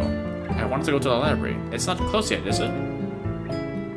Shizune scratches her head and gestures at Misha. How hard can it be to determine whether the library is open? There's a clock right there on the wall. Let me guess, it doesn't work. It should be, unless the librarian is absent. I think you're right, Hee-chan. We think the library is open. It's on the second floor. Can't miss it. Do you want us to show you where it is? No thanks, it's okay. See you tomorrow. Bye-bye. One flight of stairs up, and I run into problems. Oh, you're lost. The second floor hallway is a carbon copy of the third floor one. Just a different picture, I think. Wide, of course, and plain, like only hallways can be. The problem is that the library's whereabouts are not as easily determined as one would think. The classrooms are marked with signs stating which class they belong to, but then there's a plethora of other unmarked rooms. Is the library one of them? Or is it just somewhere down the hallway? I bet on the latter, and choose my direction at random. After I turn around the corner, an unmarked door draws my attention because it's not closed. It's not open either, though. There's barely ajar. Oh, what are we gonna see? Oh boy. Just barely ajar, so that I can see it's open and nothing else. It would make sense for the library door to be invitingly open, and while this one is not quite that, it's good enough. At the very least, it means that someone is inside, and I can ask for directions no matter how embarrassing that is. I gingerly push on the center of the door with my fingertips, every muscle in my arm ready to pull back at a moment's notice. The feeling, why not just knock, or whatever. The feeling of being an outsider to this school can't be shaken from my mind, so much so that I instinctively fear doing something wrong by entering. Actually, you know what? I get that, to be fair, I get that. Oh my god, that creak scared me, oh my god. The door slowly creaks as if groaning from a deep sleep. though it is much easier to open than I anticipated. Leaning over and poking my head even further inside the gain side of the room as fast as possible, the meek hello on my lips is quickly snatched away. Oh. Who's this? New character. This is not as I was expecting. I mindlessly let the door open to its full extent, taking in the sight of the solitary figure taking center stage in the otherwise abandoned room. The situation steals my voice, leaving me standing at the doorway staring at the beautiful girl. Evidently, having taken her time to assess the situation, the girl gently puts down her teacup and opens her eyes, but doesn't look at me. Hello there, may I help you? Staring directly in front of herself, the movements of her lips seem to break the silence rather than the words. However, it's the soft, measured voice that reminds me she's a being separate from the room itself. Not only is she likely the tallest girl I've ever laid eyes on, but even among the foreigners I've met, she's strikingly, of course she's a foreigner, blonde girl, foreigner, alright. She's strikingly distinct. Hi, sorry for intruding, I was just kinda lost. She takes a moment to formulate a response before speaking. Every action she takes feels as if it's carefully choreographed beforehand. Care to take a seat? Unexpected, considering that I'm intruding upon her. Thanks. I slowly step towards another seat, opposite of her, the girl resting the teacup and saucer on the wooden table in between. The way she doesn't track my movements with her head is telling. That, and the slight cloudiness to her eyes, means she must be at least partially blind, like Kenji. Oh, okay. Come to think of it, her voice doesn't have any detectable accent either. I guess she must be half Japanese. As I take my seat, her composure takes me slightly off guard. Her air of relaxed confidence makes the silence entirely comfortable. The calming atmosphere is so very different from the student council office. Oh yeah, for sure. I take it you're a new student to Yamaku? Yeah. I just transferred in yesterday. I get the distinct feeling in my speech patterns don't match the formality of hers, accentuated by her restrained bow of greeting. One which I hasten to match, before realizing the futility of the action.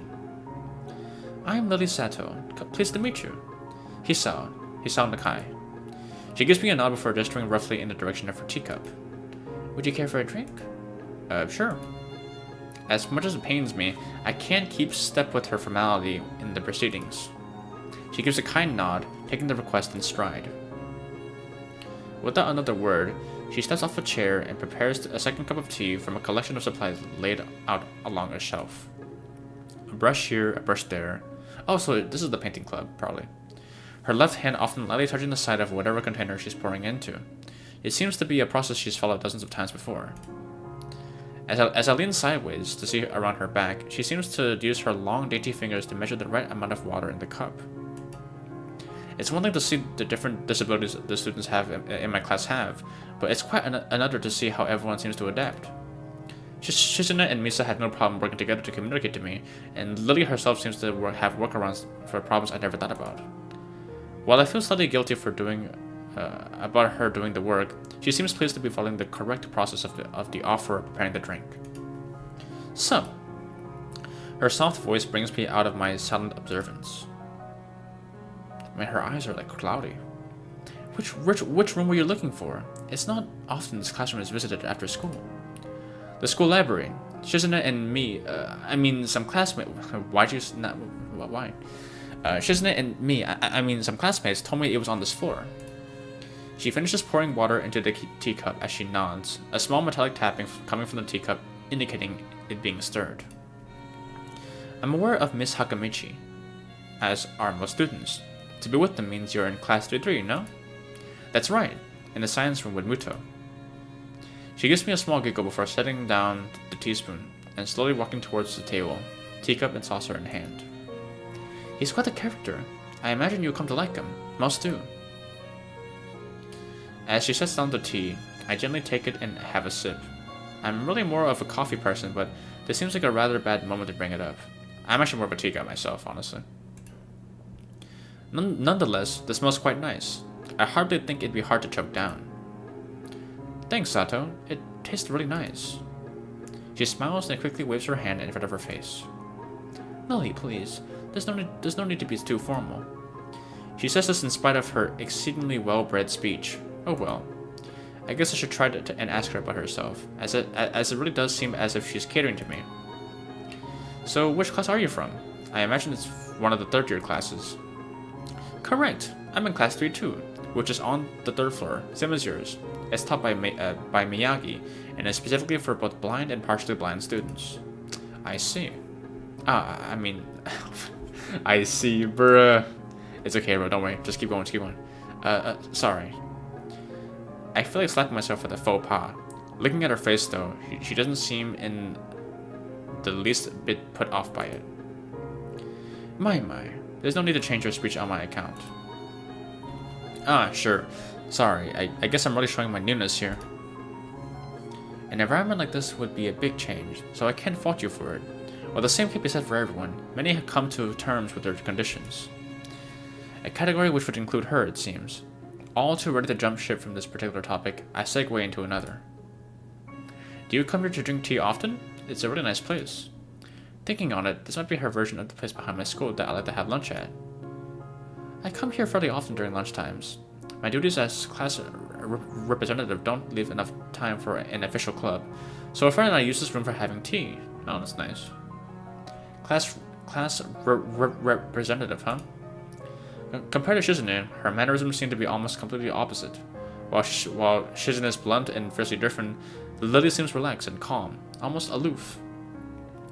Come to think of it, she might be useful for a less biased view of the school clubs. What kinds of clubs are there to join? The more popular ones are the track and field club, which uses the field near the school during lunchtimes, the baseball club, and the book club in a room near the library. There are also numerous small ones too, though such as the art and music clubs. At a time when I'm just waiting to get on my feet, rushing to a club right away seems slightly unappealing. I wonder if the school shares the same rule as my own one. Is it compulsory to join a club? It isn't, though it is encouraged. Good, that's a relief. I've already let my guard down around this girl to let such a thing slip out. The fact seems to slightly amuse her. Not wanting my tea to get cold, I finally start drinking it as Lily does the same. Ooh, I like the coloring here. Sorry about that. As I look over to the window over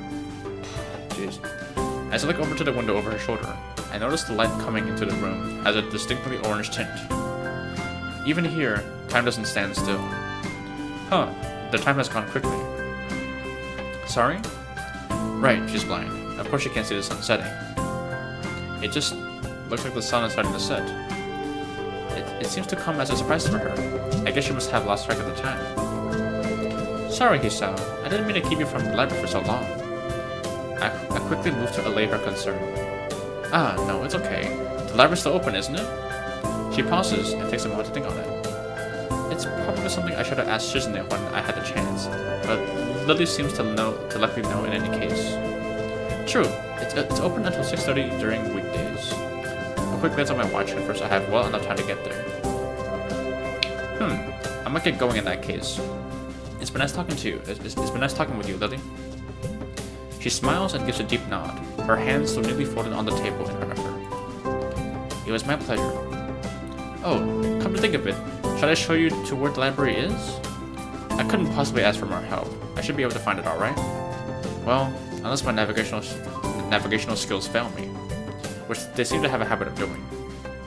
It's alright. I was going to be talking to the librarian there in any case. I could introduce you. This gets better and better. It's pretty hard to deny her offer. If you're sure, then that'd be great. Thanks. She's nice. As she stands up to follow me, she takes hold of a straight, retractable cane that had been slipped in the handle of her bag on the floor. Compared to the cane the boy in my class had, Lily's looks much thinner and longer. His must be for support, whereas Lily's is for navigation. Together we leave the peaceful room and enter the empty hallway on their way to the library. Side by side, my pace carefully slowed to match hers. We slowly walked through the hallway. It doesn't take long for us to arrive at the door to the warm-looking room, apparently situated in the center of the floor, rather than either wing. Ladies first. She gives an appreciative smile at the gesture, taking the lead as we file in. I gotta say, I really, just very random, I really like the art style here. It's very simple, very nostalgic, very warm and comforting, you know? I don't know why, I like it. To the left is the wooden library counter, with the library proper being on the right. It easily dwarfs my old school's library, with the distinct smell of old books giving the place an almost old world air. There don't seem to be a lot of students here. Considering the time, it isn't a big surprise. Everyone's probably either in the school grounds or in the dorms. Yuko, are you there? She says it to thin air since the librarian doesn't seem to be present, and of course, Lily can't see this. What's unexpected is that it draws a reaction. Oh, what happened there? Something from under the counter thuds against it, followed by a quiet wail. Someone fell down. Aww. Oh, the origin, apparently the librarian, quickly crawls out and bounces up to an extremely rigid attention. New character. Hi Lily, how can I help you? Her voice is strained in a failing attempt to sound casual, and she's rubbing the back of her head. Good afternoon. What happened just now? I heard a strange sound. It's nothing. I just hit my head. See, I dropped an eraser under my desk, and while I was looking for it, a pencil dropped. When I was looking for both, then you came and surprised me. Are you alright? I'm sorry, I couldn't know. It's okay. Sorry for making you worry. This is nothing. I've had worse happen to me. She's quick to reserve Lily's apologies, almost frantically trying to push aside the possibility that she can be in any way inconvenienced by bashing her head on the counter. Yes, worse things have happened. Okay, maybe some foreshadowing here. The girl fidgets with her fingers as Lily doesn't seem to drop her concerned expression, and then she shuffles some papers around the counter for no reason. A little shorter than Lily, replete with glasses, freckles, and a very troubled look, she seems to fit a library perfectly. Ah, Lily, did you get my message? Message? Oh, the 2 important books that arrived? Right, they finally came. I can't believe it took so long, but... Amidst her celebrations, partially from managing to change the topic, I'm sure, she notices me from a corner of her eye, and freezes on the spot when she does. Oh, no, I'm sorry for noticing you before. Did you need to check out a book, or return one? I'm sorry. The way she can so quickly shift between moods is a little unsettling. Hisui me, Yuko. This is Hisao, a new student. Hisao, this is Yuko, the school librarian. Pleased to meet you. Hisao, right, Hisao. Pleased to meet you too, Hisao. For a second, she visibly attempts to engrave the name on her mind so she won't forget. Yuko often arranges to import foreign books in Braille for me. Oh wow. Oh, very nice. Would you like to tell Hisao a little something about the library? Lily's innocent suggestion is met with an expression of abject terror. Please, Lily, I can't. I don't know what he could be interested in. This is too much responsibility. How is it any responsibility at all? I don't get but her objection is so sincere, I don't doubt for a second that she would rather disembowel herself on the spot than tell me what the light novels are. Oh, light novels. Based. But, so there are a lot of books in Braille here? I attempt to save the day by asking the first thing that pops into my head. It seems to work at least partially, as Yuko seems to not exactly relax, but at least look slightly less tense. Well, I think about a third or a fourth of Yamagu's library is either in Braille or audio. Makes sense, given all the blind students that be here. If it's only that, then how come this library is so big in the first place? Well, we get a lot of new books regularly because the library is adequately endowed. That's probably why. They spend more on new books than on my salary, and then I have to organize and shove all of them. It's so troublesome, and they waste so much. I wish I could quit this job. A very awkward silence follows this revelation of too much information. I'll go check the aisles then, if you don't mind. It's probably best for all of us if she doesn't keep talking to me. Very well. Meanwhile, Yuko, I would have those books if it's alright with you. My first impression was right. The library is surprisingly big. Ambling down the narrow aisles, I studied the spines of the books in random order, occasionally sliding one out to read the blurb, taking it with me if it looks good. In a few moments, I have a respectable stack of books at my arms. I guess I'll never be stuck for choice here. The normality of the books of the library sinks in. Sure, there are large print and braille books scattered throughout, but it is what it is, a library. It's as if the calm mood from the room I had tea with Lily in snuck with us in here, unless it was here to begin with. Something about that puts me at ease, just like before. I reach the end of the aisle and find a collection of desks, set up for study and personal reading. Going a little further, though, I discover a nice quiet corner at the back. While the rest of the library has the odd student sitting at the desk or either reading or steadily sleeping, the back is pretty much deserted. As I glance around, I see someone who I recognize sitting on one of the several beanbags. Oh, it's her. It's the dark-haired girl from my class, the one who stuck out of the classroom earlier. She's reading a book, keeping it close to her face, which makes her look like she's really into it. From the way she was acting today, I had her pegged as more of a delinquent than a bookworm. In fact, her mysterious disappearance from the class raises all sorts of whys in my head. Intrigue floats slowly, but surely towards the surface, and before I know it, I'm walking towards the mysterious long-haired girl. I guess there's no harm in introducing myself as I would with anyone else. She's a classmate after all. Walking over to another beanbag, I take a seat and lay my books beside it. Oh. The girl starts looking scaredly up at me from underneath her fringe. This is the first time I've seen her this close, underneath her long, dense bangs. I can see that part of her face is, at least a third, if not a half, is pretty badly scarred. My eyes are immediately drawn to the scars, subconsciously peeking past her hair until they meet her own eyes. For a second, I'm shocked, and divert my eyes to the book in her hands, before I realize that looking away probably only makes it worse. It takes too many seconds to collect myself and remember what I had walked up to her for. Hi, I'm new here. Hi, I'm new here. Yeah. Hi, I'm new here. Hisao Nakai. We're in the same class. I just transferred here the other day. Maybe you don't remember? Okay, tough crowd. I did a self-introduction too. Alright. The girl still doesn't say a word, but simply stares at me, wide-eyed. I'm still getting used to the place, so I'm trying to meet as many people as I can. So, what's your name? Hanako.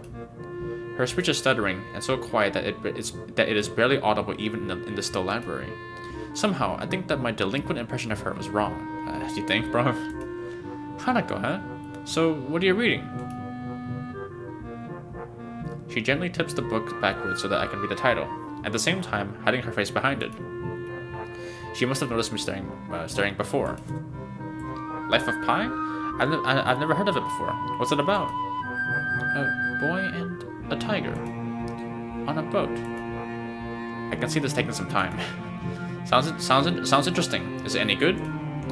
She nods from behind the book, but stays silent. She looks kinda tense. A bit like Yuko earlier, but in a different way. More like petrified with terror, I'd say. So the mystery delinquent girl turned out to be anything but, and she's quivering in a way that makes it look like she is mortally afraid of me. The only way out of this, as far as I can tell, is to try to get a normal conversation going. Is it a library book? I'm looking for new ones to read, but there's just so many. No, it's mine. Oh, so do you come here often?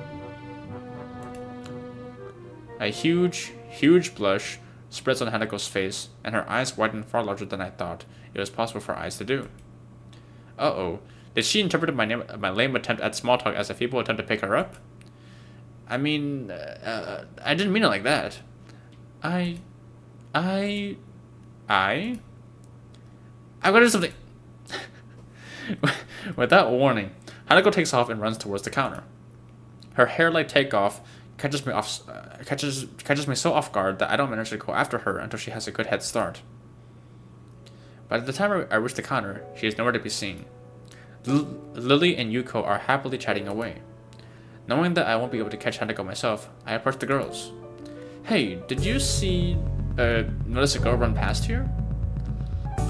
Maybe. What does she look like? Long dark hair, kinda shy. She had, well, some scars on her face. You wouldn't be talking about Hanako, would you? Yeah, that's her. I saw her reading and tried to talk to her, but I think I scared her off or something.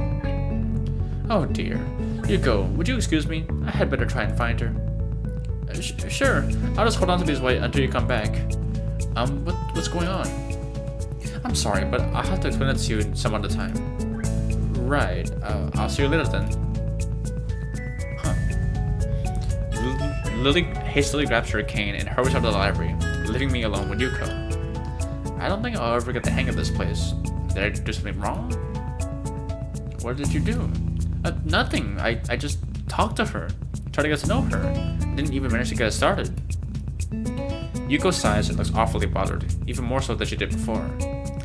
I guess you weren't wrong so much as tactless. Oh boy, oh boy. You didn't read the room, bro. You didn't read the room. Tactless? That girl is a bit of a special case. It's like she never really likes to talk to anyone. It's like she never really talks to anyone. Isn't that a bit strange? I wonder. It's just how she is, I think. Yuko doesn't sound all that convincing. Then again, maybe this is just the norm around here. Everyone has their own problems, or else they wouldn't be here. Perhaps I was being a little tactless after all. But how should I deal with these people? Forcing myself to act overly casually only makes me feel phony. Like I was supposed to be ignoring the elephant in the room. Yuko fidgets, looking like she wants to say something to that, but resists it. I think it's an elephant only if you feel that way. Okay. I guess she doesn't have a good sense of self-restraint. It makes you smile, and she blushes heavily. What? Did that sound stupid? No, it sounded really right, really wise. I guess you're right. It's more about me than anyone else. Neither of us have anything to add, so Yuko fills the silence by shuffling some papers around.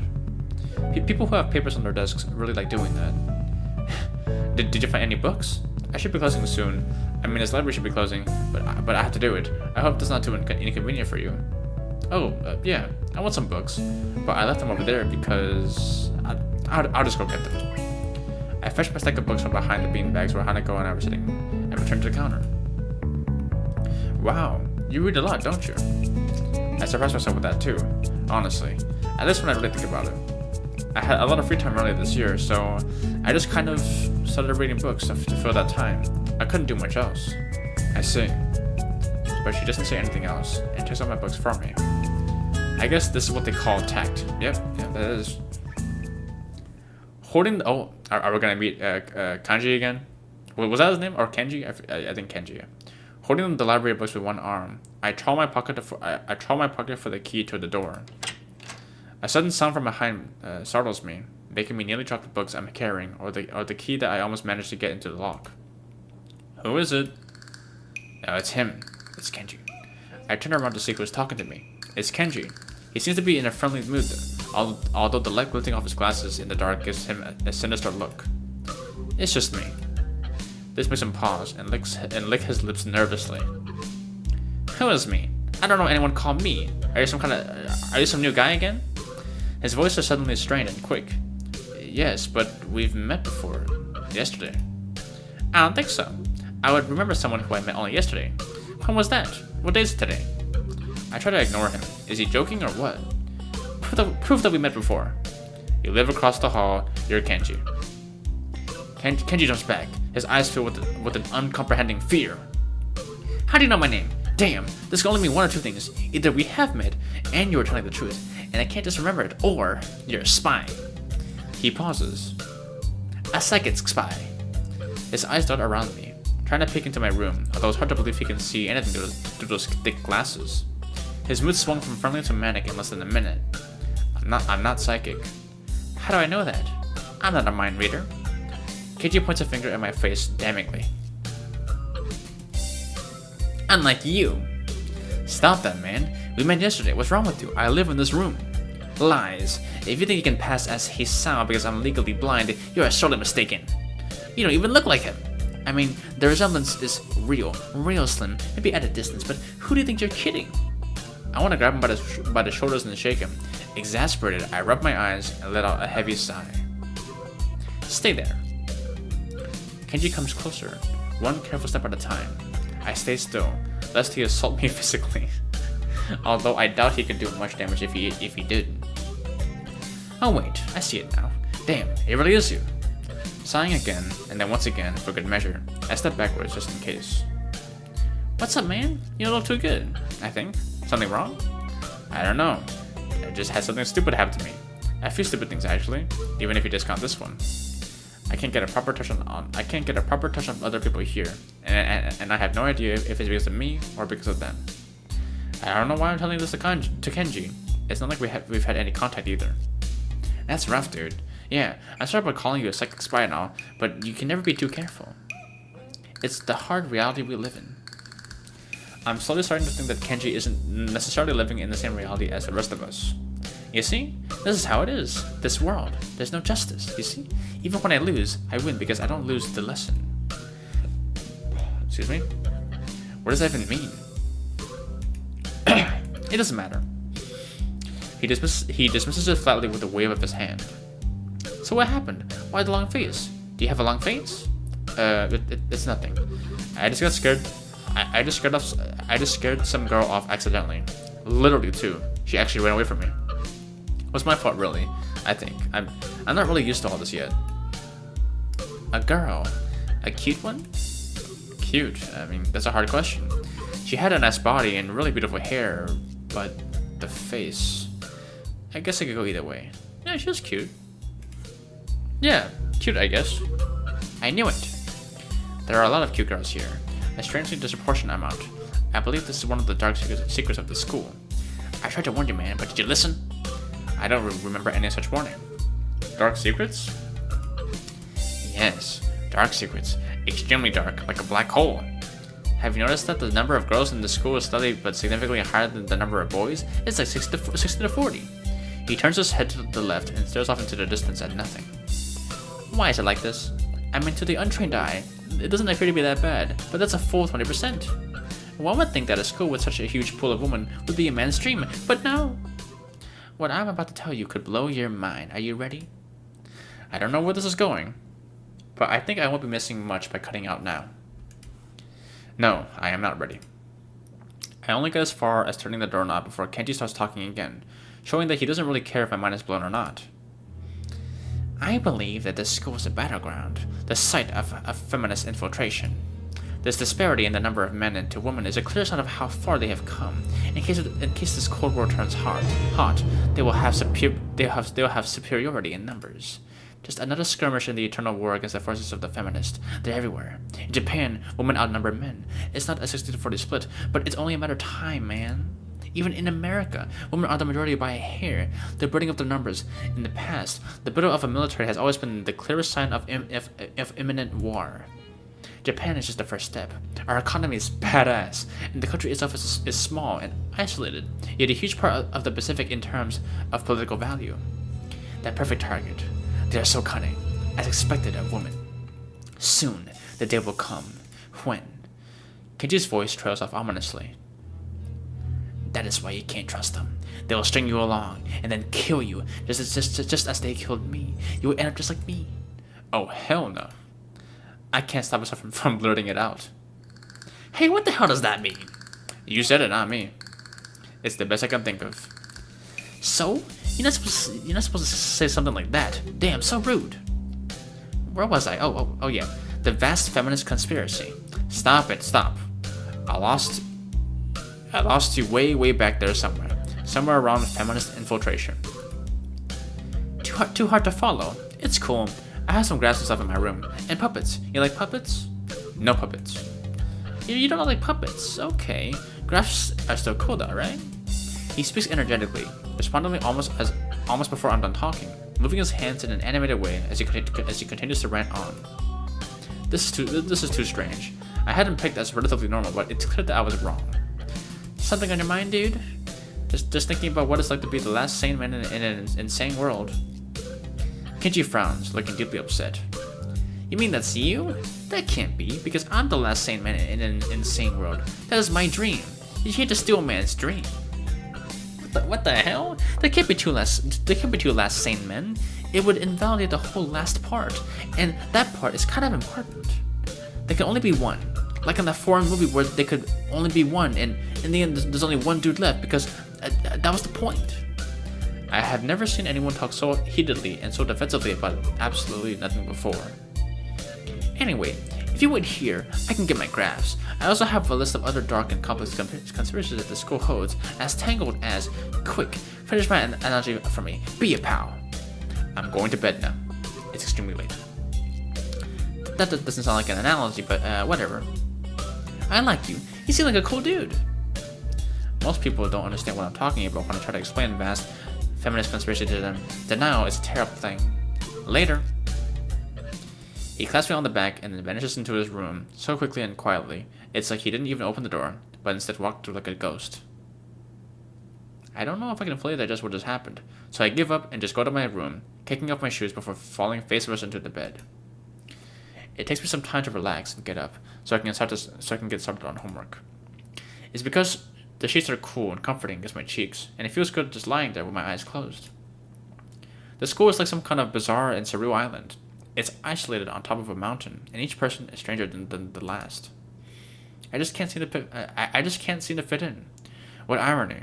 One would think that fitting in a place that's made for people who are unfit for anywhere else would be easy. Maybe I'm trying too hard. Although I say that, it doesn't help or take the edge off, and the words are left echoing off of my empty walls. I guess it's not as bad as I expected, though. This place really is more of a school and less of a hospital, pretending it's a school, than I thought it would be. If nothing else, the scenery is beautiful. I open one eye, seeing the school books and bottles of pills arranged side by side on my desktop. Maybe this place is too much like a normal school after all.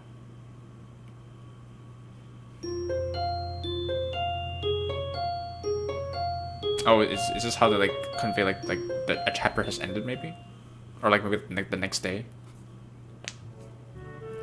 All right, I'm gonna get some water real quick. My throat is dying. I am so thirsty. Hold on.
Okay, I'm back.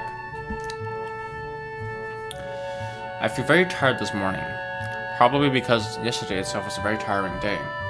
On top of that, I woke up far earlier than necessary. After saying hi to Shizune and Misha, I start doing the work as instructed from the board. It already looks like today is gonna be heavy. I don't know. I'm burping a lot today.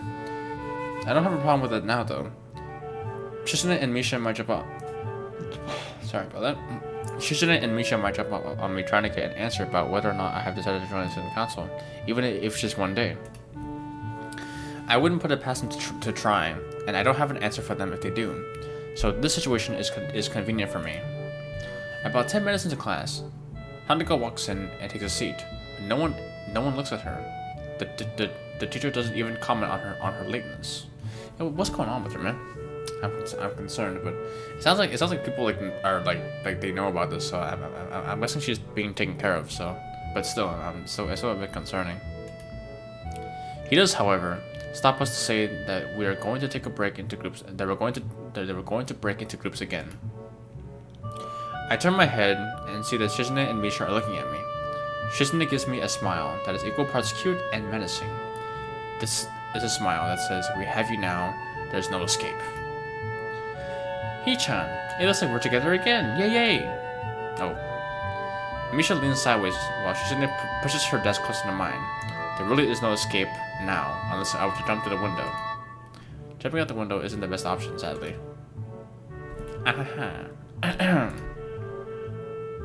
What's wrong, Hee-chan? Oh, Hee-chan, have you been thinking about what you said yesterday? You said that you would think about joining the student council, didn't you? It's okay, Hee-chan. We were talking about it after you left, and it would be rude to expect you to already have an answer for us that early, right? Right? Ha ha ha ha ha ha ha. I'm so happy that you two were able to have a laugh at my expense, and even more pleased to know that you both know how crazy the two of you can be. Now that that's over, Chizuna snaps back into serious mode and smacks today's assignment with the back of her hand in an overly dramatic and important way. When I actually look at the stuff, it's mostly just reading. In fact, there are only 2 problems.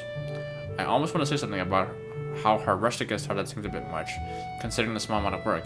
In fact, Shizune probably knows how little there is and simply doesn't care. Yeah, it seems like the workload doesn't matter to her, as well as the fact that there is work. The actual amount is actually unimportant. She approaches everything with the same level of ambition. Oh. While I'm reading, I let my eyes wander around the room and catch Hanako trying her hand at solving the problems. It looks like she's working alone. I can't remember seeing her working with other people before. Thinking back to how shy she is, it's understandable. Hey, that girl over there. Huh? Who, Hee-chan? Her, Hanako. Over there. Does she always work alone? I think so, Hee-chan. Do you feel sorry for her because she's alone? I was just thinking that maybe she could work with us or something. No, I don't think that would be a good idea, Hee-chan. Why not? Hee-chan wouldn't get along with her. Why? Misha shuffles around the question, letting out a laugh that sounds very strange. It's nervous, but still has that lilting up and down quality present in everything she says. Just because, Hee-chan. By now, Shizune has noticed our conversation, and makes me realize how Misha has been signing everything she has been saying this whole time. Oh. What, Hee-chan? The friend of my enemy is my enemy? That sounds so harsh. I'm not gonna say that. You said it anyway. I know, Hee-chan. It's fine if you overhear. I wonder if this is Misha's way of keeping things fair, since without her, I wouldn't be able to understand a thing Shizune is saying, and vice versa. Is that also why she signs all the time? So there's never a conversation Shizune will be left out of? Anyway, we should start on the problems now, Hee-chan. We finished with time to spare, and I decided to ask if there are any alternatives to the cafeteria, and frankly, the food so far has been subpar. This sends Shizune and Misha arguing among themselves about their favorite restaurants. All of them are downtown, so I don't think we have time to go all the way there. What about the bill? Are they arguing just for the fun of it? Maybe. They seem so distracted by it that they don't even seem to notice the start of the actual lunch break. I look over my shoulder towards the back of the classroom. She seems to be studying her notes from the previous class. It's an odd sight. Everyone else in the class is busying themselves with the lunch break. Socializing, gossiping, rearranging desks, the ones with actual boxed lunches mixed in, and chattering like everyone else, only interrupted by short bouts of eating. But when I watch Hanako, it seems like I'm the only one who can see her, almost as if she was invisible, sort of hiding in plain sight. Is she being bullied? Is she isolating herself from the rest of the classroom on her own accord? I see her look over her shoulder towards the classroom through her door. Come to think of it, she hasn't turned the page since I started watching her. I guess she's waiting for someone. What to do? That's tough. I don't think we should wait for Shizune and Misha because I don't think we should get them involved in this. It's not their business, you know? And honestly, let's try talking to her again.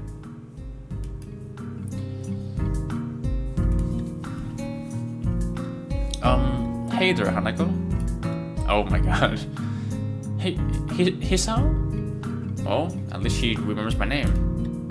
Hey, I just wanted to apologize for yesterday.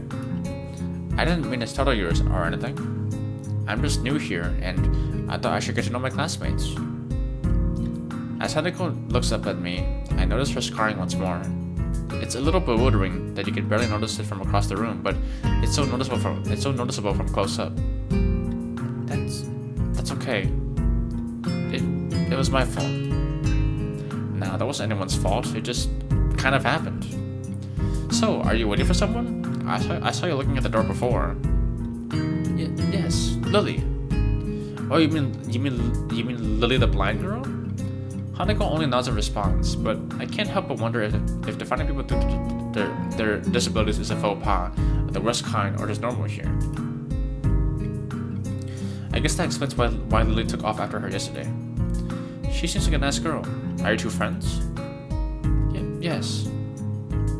As I'm hoping for Lily to appear, she checks over her shoulder again. I think I'm making her nervous again. I hope I'm not disturbing you right now. No, that's not it. It's just easier if Lily doesn't come here. Oh, because it's hard to get around the classroom? Not really. Hanako's gaze drifts past my shoulder and towards Shizune. Shizune? Hanako nods again. What about her? Don't they get along? Hanako shakes her head. Clearly this is something she doesn't want to talk about. Oh, okay, so... okay, let me think here. So, earlier, Misha said an enemy of an enemy is my enemy. So Shizune and Lily don't get along. Lily is Hanako's friend, therefore Hanako doesn't get along with Shizune. Got it. I wonder what happened. I wonder why. Interesting. Okay. It does make a strange sort of sense. Shizune and Lily not getting along so well. Communication between the two would be all but impossible. It's hard enough talking to Shizune to Misha, even when you can see whose hands are talking. Hanako is so focused on Shizune that I'm the first one to notice Lily at the door. Oh, she's here now. Hanako spins around to confirm this. Upon seeing Lily, she moves quickly to the door. Lily! Ah, Hanako. Good morning. Is the president here? Yes. Hanako glances over her shoulder at Shizune again, as if to confirm she can't hear them, even though that's impossible. I suppose we must be off then. Lily's sigh and tone of what seems like frustration makes me raise an eyebrow. I guess there is some kind of enmity between the two. It's intriguing, but that's not really something I should ask about. I'm sure if they wanted me to know, they would tell me. It's only my third day here. I should be trying to make friends, not finding out why people are enemies. That's definitely, yeah.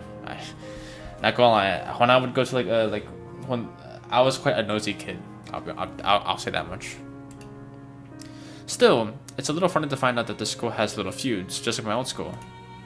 Even if people are more tolerant of others, they're still going to get on each other's nerves. Hey Lily, how are things? I'm sorry I made you run off yesterday. Oh my, is that Hisao? I didn't realize you were here. It seems that Lily is a little embarrassed about being so frank in front of me. Sorry Lily, I thought you realized. No, it's alright Hanako. Hisao, please don't worry about yesterday. It was just a misunderstanding.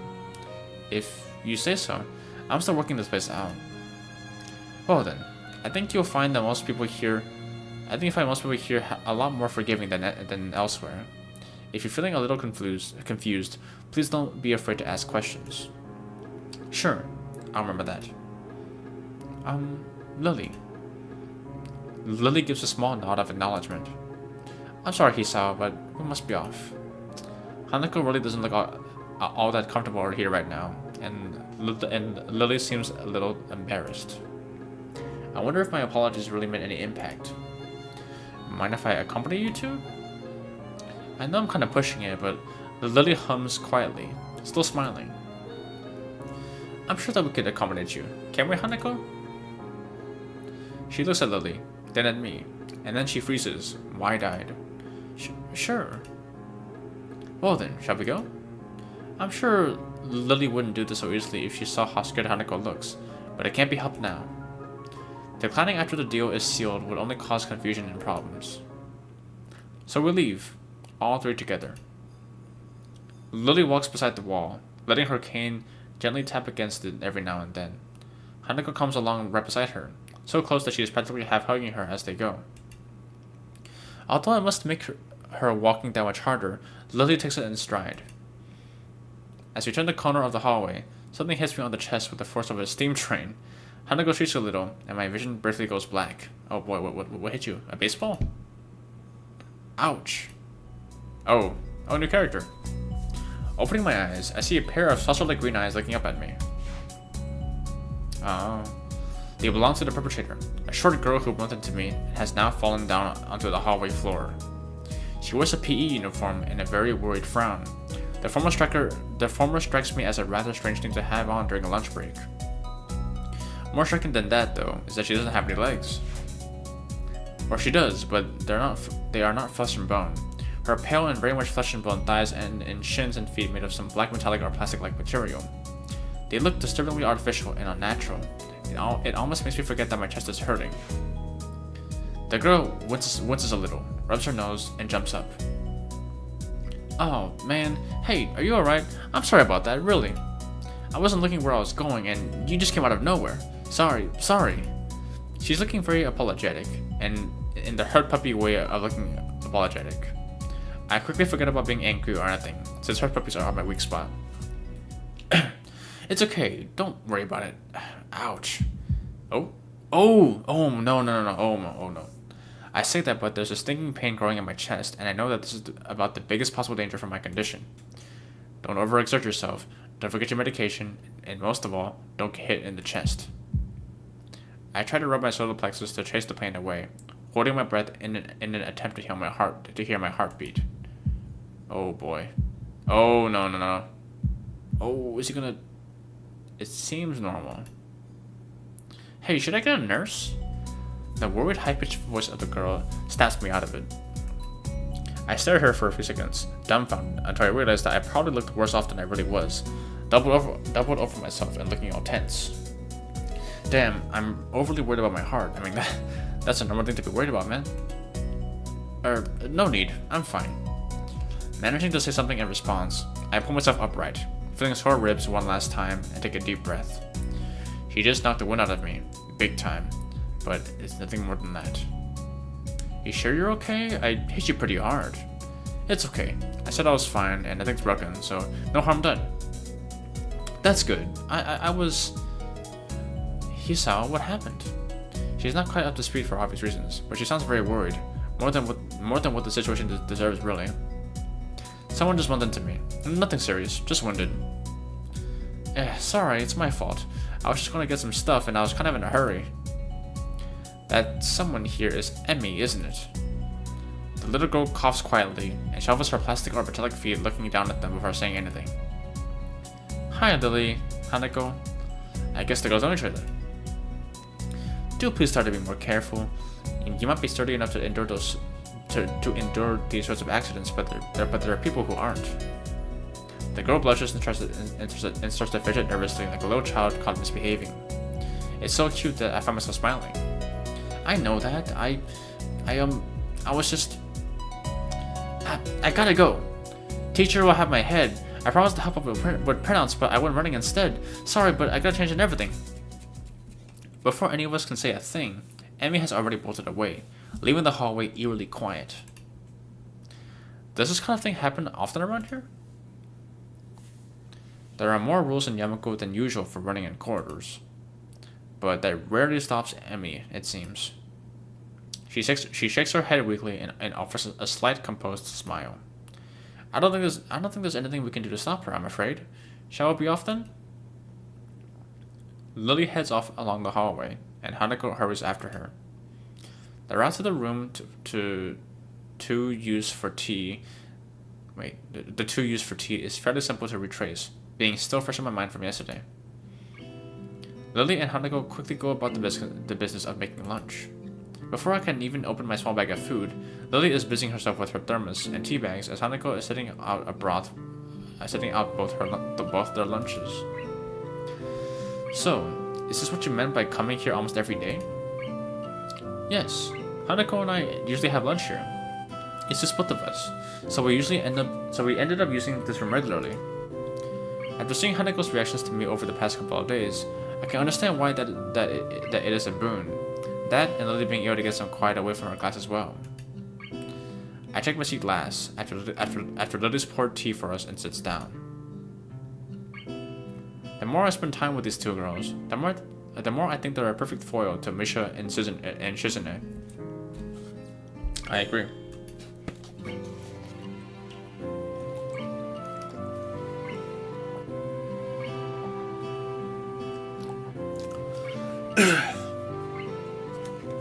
Even without a voice, Shizune is direct and brash, and Misha seems to get along with everyone.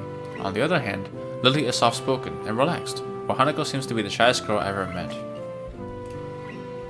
So, how are you faring in Yamaku, Hisao? You seemed a bit flustered before. Apart from getting lost every now and then, and being crash-tackled outside my classroom, fine, I guess? You looked pretty hurt before. Are you really okay? For a brief moment, I considered telling Hanako and Lily about my condition, but then I hold it back.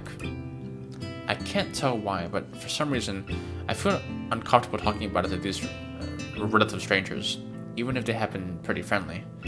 I get that, man. That makes sense. Yeah, it's nothing. I was just a bit startled.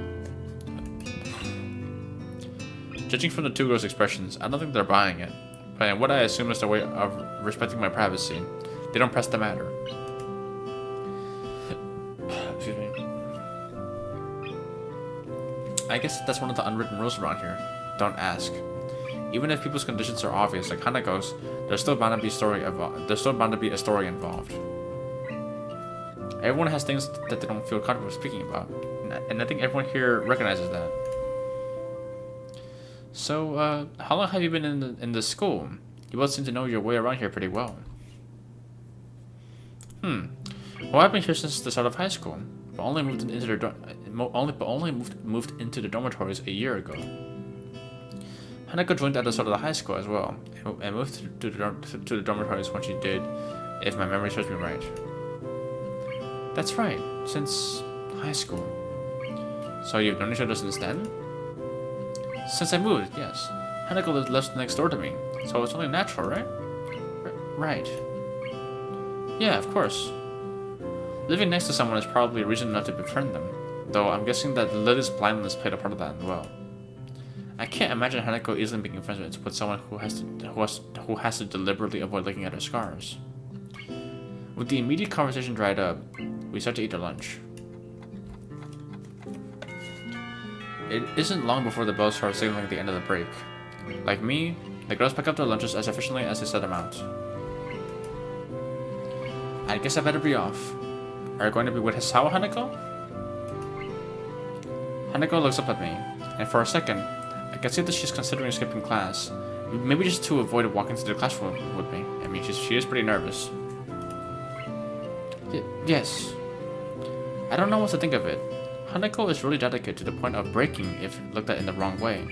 It makes me a bit nervous too, but I push the feeling aside, trying to be as natural as I can.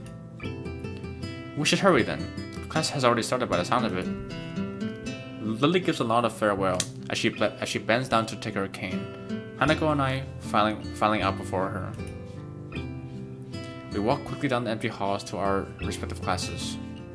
As we reach the door to Lily's 3-2 classroom, she turns towards me. Hisao, thank you for sharing lunch with us today. My pleasure, Lily. And with that, we part ways. Lily entering her classroom and leaving Hanako and me to make off to our own. She's still looking like she wants to run away. So, do you really want to go back to class now? Yes. Okay then. I feel like I should say something more to her, but it's hard to come up with anything that would be appropriate and safe enough. And Lily was right. The more time we spend out here, the more explaining we have to do. I open the rear door to the class and walk in. The teacher looks up at me and opens his mouth to say something. However, as Hanako follows me in and closes the door, he simply nods to us and continues his lecture. This is the third time that Hanako has had her truancy partially ignored. There's definitely something going on here. Wait. No. It can't. No. It can't be that, right? No. Maybe no. Okay, I'm thinking like the worst of humanity. No, it's probably just something about her condition. I'll leave it at that.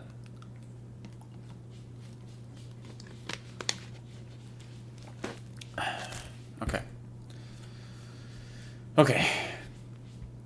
We make our way to our seats, and I notice that Misha and Chisane are both missing as well. Oh, why?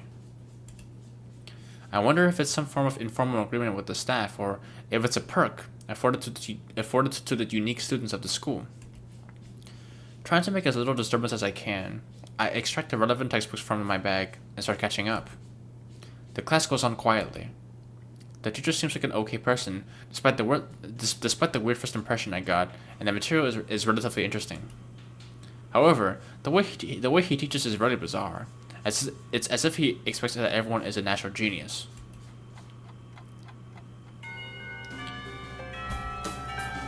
When the final bell sounds, I realize that there is still a lot of time left in the day, and I'm left wondering what to do. It's odd. At the hospital, I had 24 hours a day of free time, but here, filling the considerably shorter hours feels difficult. Everyone else leaves, and I'm left alone with the teacher. Muto is examining the assignment sheets that we were working on earlier, marking them with a red ball pen. Raising his eyes from the papers briefly, he notices me and furrows his brow. What is it, Nakai? I jump ahead, addressing me, but I guess it's natural to spark some conversation since there's no one else around. Nothing. Thinking about what I should do after school. The teacher slowly puts the cap on his pen he's holding and arranges his papers into a stack, clacking it against the desk twice. He seems very methodical, and for a brief moment, I'm reminded of Chisane, but the teacher is more unhurried and relaxed, much more routine. You have no plans? No. I consider joining a club, but I don't know what kind of club would interest me. Go observe a meeting of someone else's club. Might pique your interest. I guess. But I don't know how to continue from there. Muta looks at me in a way that makes me quickly want to take the words back to avoid a conversation. But I can't, so I had to forge ahead. I just don't know how to deal with people. I mean, the other students. I'm talking to people and everything, so it's not that I'd be isolated or anything. I just don't know what to think about the disabilities. It's like it feels that I'm being impolite if I pay attention to them, and it's weird to ignore them. Damned if I do, damned if I don't. The teacher scratches his cheek absent-mindedly, looking very unresponsive. These things are only an issue if you make them one. You can talk normally with someone, even if they are blind or something. Try to look behind the superficial. There's not a single student here who isn't just a normal kid behind whatever they might seem at first glance. He says the same thing that Yuko did. I know they're right, but it's hard. How can you not consider, for example, Shizune's deafness when the only way to communicate with her is to talk through Misha? Or Hanako? It's not like you can ignore her face. But what's going on? I am interrupted by the door of the classroom suddenly slamming open. Teacher! Misha crashes in, hands straight in an enthusiastic greeting, her voice loud and lively enough to wake the dead from their graves. She starts towards the teacher's desk with her bouncy step, hands energetically swinging with the rhythm. Muto, visibly dismayed at the interruption, and Misha in general, slumps in his chair. Mikado. Misha stops in her tracks and looks around cluelessly, as if she's sensing from his tone that something is wrong but has no idea what. Yes? We have talked about volume control before. Yes! But she doesn't lower her voice at all, and the teacher just rubs his eyes. So what is it? We need help. We're running out of supplies for the festival stands. This is a distress. She waves a pink slip of paper she's holding around. So, get more supplies from the art room. What's the problem with that? Plywood. Plywood is always the problem. Last time we wanted more, there's only a little, but that time we just took it all and went with that. Now there's like none left there, so do you know where there is some? I don't understand. How would I know? Shi-chan, I mean, the president thought that the teacher would know if there's plywood. Was she wrong? Muto looks like he's in great pain, frowning with his entire essence, and Misha doesn't get that at all. Looking at the two of them communicate is terrible, like looking at a man tortured by drilling his skull open while blasting pop music at full volume at the same time. I'm afraid I have no idea if there's any plywood in the school, let alone where it would be if there was any. Oh, what should I do? Perhaps try to find Mr. Nomiya? I'm quite sure he would know where to find everything you need. You'd have to pry them from his cold dead hands, but that's a different matter. I don't have time, we're so busy. She holds her head with both of her hands, looking as despairing as it's possible for a person like her. Without even noticing, she crumples the note she's holding against her hair.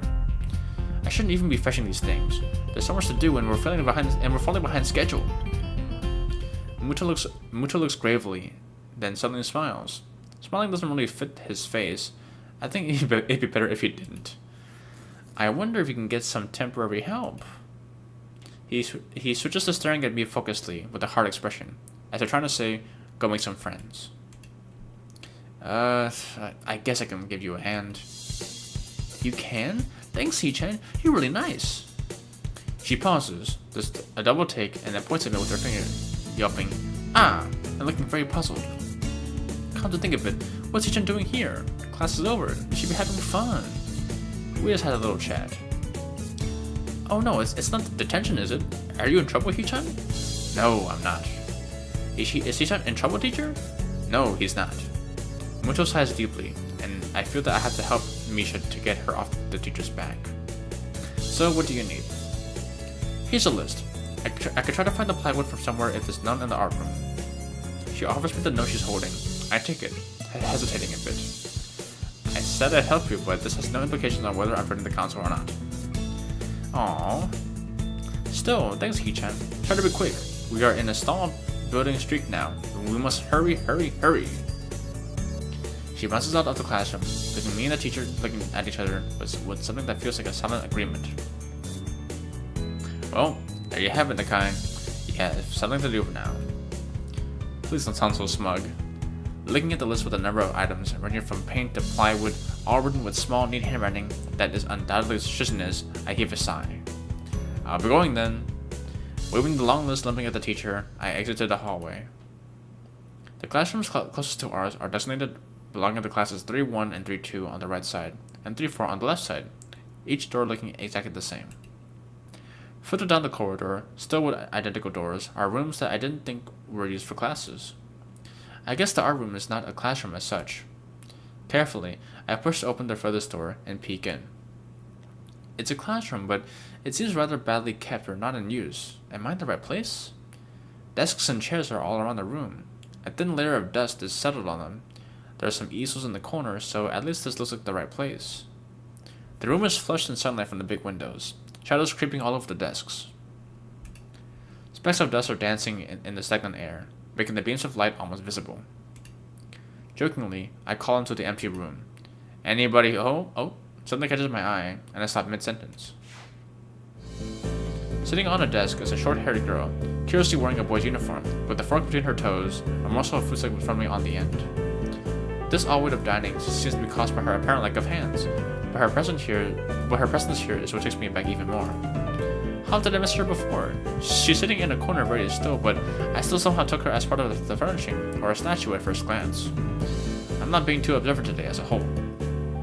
The girl seems to be frozen in place, staring at me with her huge eyes like a rabbit in headlights. She's staring at me, her mouth wide open, ready to accept the fork.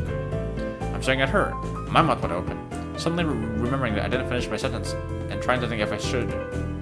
This weird stalemate keeps us both stunned into silence, punctuated only by the wall clock ticking rhythmically. Hello. The girl stuffs the forkful into her mouth, and is now staring at me, expectantly, all chewy. This is a bit awkward.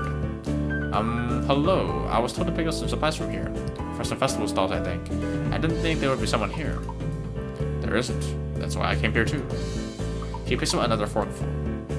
Doesn't that mean that you're here then? She raises her eyebrows as if she was suspecting my observation was false. You're pretty observant. I guess it does, but who are you? This girl's pretty straightforward, isn't she? I'm Nakai. Hisao Nakai. I just transferred on Monday. I'm Rin. Tezuka Rin. Rin Tezuka. I won't shake hands with you, but at least we know who we are now. That's very nice. Her delicate manner of talking makes it hard to determine whether she's joking about shaking hands or not. It kind of bothers me. Joking about these matters doesn't feel appropriate at all.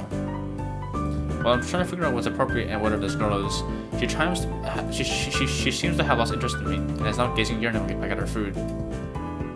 Can I continue my lunch? If you don't mind me, I won't mind you. If you need to get your stuff, the supplies are at the back. Go right ahead, but lunch? School's already over for the day. Well, what would you use then? There's no word for a meal you eat after lunch but before dinner, right? It bothers me very much so, but I don't really know what I should say.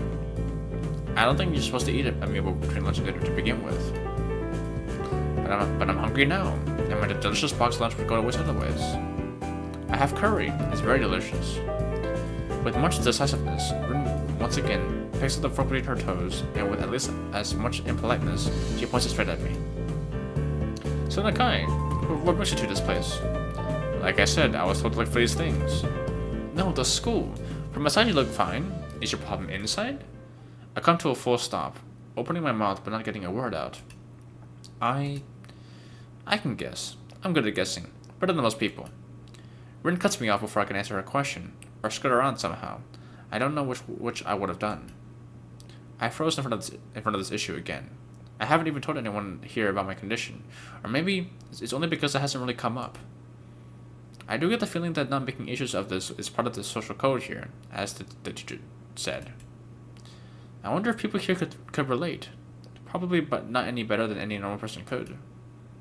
I can't relate to Shizune's circumstances or Lily's either. Naturally, while I go through this in my head, Rin keeps considering what my condition could be, with an overly contemplative look on her face. She puts her fork between her lips and leans back, looking at the ceiling as if the answer was written up there. A beam of light illuminates her face from the window outside, creating a mask of dark shadow on the other side. I don't think there's anything in your head, and something in your guts would be boringly ordinary, like this lunch of mine, and less delicious. The problem must be in your pants. This messed up Sherlock Holmes kind of statement, and the sheer lack of tact it was delivered, but catches me completely off guard. I think I want to reel it back even physically, as Rin's eyes widen in revelation and astonishment. So I was right. There's something wrong with your tackle, wasn't there? Still partially in the shock, but recognizing the need to reply something, I spit out the first thing I could think of. No, nothing like that. I have a heart problem, arrhythmia. I said it. More like blurted it out, but I said it. The girl in front of me presses her lips together and glowers at me, looking very disappointed. How boring. Trouble in the pants would have been so much more scandalous. What's with this reaction? I'm sorry to let you down. I forgive you. Just, I collect people and impress them with, you know? That kind of problem would have been really great. Collect people? People with different problems. Huh, so you just go around asking people what's wrong with them? Pretty much. I see. With little left to say, Rin resumes her lunch and the conversation dies away. But I keep thinking about what was said. It's the first time I told anyone about my condition. All the other people have either known about it already or had heard about it from someone else. Or didn't need to know about it, like every other student here so far. Should I have told it as a natural part of introductions? Is it expected of me? Hi, I'm Hisao. I have a very serious heart condition. Is that how I'm supposed to go around introducing myself from now on? As if our disabilities would define us? What a disgusting thought. Or maybe this Tezuka girl has a very unnatural interest in such things. As I walk to the back of the room to pick up the items on Misha's list, a chance opens to study Rin from the corner of my eye.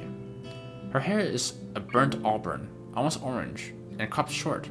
Long hair would probably be impossible with no arms. The boy's uniform and the lack of arms makes her look very thin, almost scrawny. She's not particularly pretty, except for her murky green eyes, which flicker restlessly from below her short bangs, even when she eats. The distance and the shadows make it seem like they don't reflect sunlight at all, but instead absorb all of it within them like deep wells. She moves her feet almost as deftly as a normal person would use her arms. However, I can see how this sight could discomfort some people, especially while eating. It makes me feel a bit uncomfortable at least. I hesitate to think about the word unnatural, but it's too late now, isn't it? I keep searching the cabins and shelves for Misha's things, but after enough time passes, the silence grows too uncomfortable. So I try to force some conversation out of the strange girl. So, do you always eat alone in this late, or do you get the occasional visitor? Visitors. Maybe you are my first occasional visitor, but I don't always eat alone either. Sometimes I eat with a certain person on the roof, as if she's not horsing around. Horsing? She likes to do sports. Oh, I'm guessing she's probably talking about, I forgot her name, but the one that ran into her, to Hisao. And that's all I can think of to say. Weather was false silent again as Rin forced the last bits of her meal to her mouth. I looked down at my haul and double-checked it with Misha's list. It seems I have everything except plywood. So I think I have all the things now. That's very nice of you. Don't feel obligated to stay. I was about to take a nap anyway. You need to do whatever you're gonna do with that stuff anyway, right? Or perhaps you'd like to watch girls sleeping? I'm not sure what to make of this, but Rin looks serious. Even if I did, I think I had to get going. I'll catch you around, Tezuka. You can call me Rin. I feel that our relationship is at this point good enough to warrant this much. I was already starting to make my exit, but she draws me back in. Fine, then Hisao. Then you are. Rin looks at me hard in the eyes, but that intimidating feeling you get when someone stares at you isn't there. It's like she's actually not looking at me at all. She looks a couple of times, and I can't figure out why a pause like this just popped between us out of nowhere. See you later, Hisao. There is something like a tiny smile there in her face. Maybe. Oh, she's quite the character. I quietly back out of the room. As I shut the door in front of my face, I whisper to myself, what an intriguing person. From inside, I hear a muffled, sing-song voice. I heard that! Oh, what the... What did she hear? I jump with a sudden appearance of Misha, who I had not heard approaching despite the completely empty hallway. Somehow, she had gone to jumping distance of me without making a sound. Creepy. It briefly reminds you of Kenji's nutty theory about a global feminist conspiracy, but I push that aside. Oh. Shizune, standing slightly behind Misha, looks aloof, as if she couldn't have heard the remark that drew Misha's attention, but Misha is visibly excited. No, wait, more importantly, who's in there? There's no club meetings today. She tries to curiously peek past me, even though the door prevents her from seeing anyway. What are you doing here? You took so long that we had to come and check what's wrong. That's no good, Hee-chan. She wags her finger at me, scoldingly. I found plywood, but everything else is still missing because you're tardy. Oh, sorry, I got the things here. We're just gonna bring them. I think you're up to some mischief, Hee-chan. Who is in there with you, I wonder? Misha signed something quickly to Shizune, putting at her own ear a couple of times. Excuse me. Shizune immediately pushes her way past me and opens the door into the classroom I just left. I can only imagine the shock she is experiencing. With Shizune's diligence and attitude, the insolence of daring to deface school property by sleeping on top of it must be too much to bear. And indeed, she stares at Rin, frozen in place apart from the slight but noticeable trembling of her shoulders from suppressed rage, I'm sure. Instead of blowing up, Shizune just takes a few deep breaths, adjusts her glasses, and slams the door shut, turning to sign furiously at Misha. Maybe she did blow up, but I can't understand it. She shoots a very loaded stare at me too, as if it was somehow my fault that Ren's sleeping on one of the tables. I hope she's not getting any funny ideas about the reason of my tardiness. Hello. Rin's voice from the other side of the door comes from the other side of the door and takes a few eye blinks to realize that she might have trouble opening it. I open the door to find Rin directly behind it, looking at us with a half-interested, half-sleepy face. Hello? Miss Tezuka, what do you think you were doing? You are absolutely not permitted to use school property for such a disgraceful activity. It sure is suddenly very crowded in here. I didn't know I was this popular. It's hard to say whether she's happy or unhappy about this turn of events. Sorry about my cat. At any rate, she ignores Shizune / Misha's scolding so they have no choice but to drop the issue. Shizune taps Misha's shoulder, points at Rin, and makes some quick signs. Popularity aside, please don't do that anymore.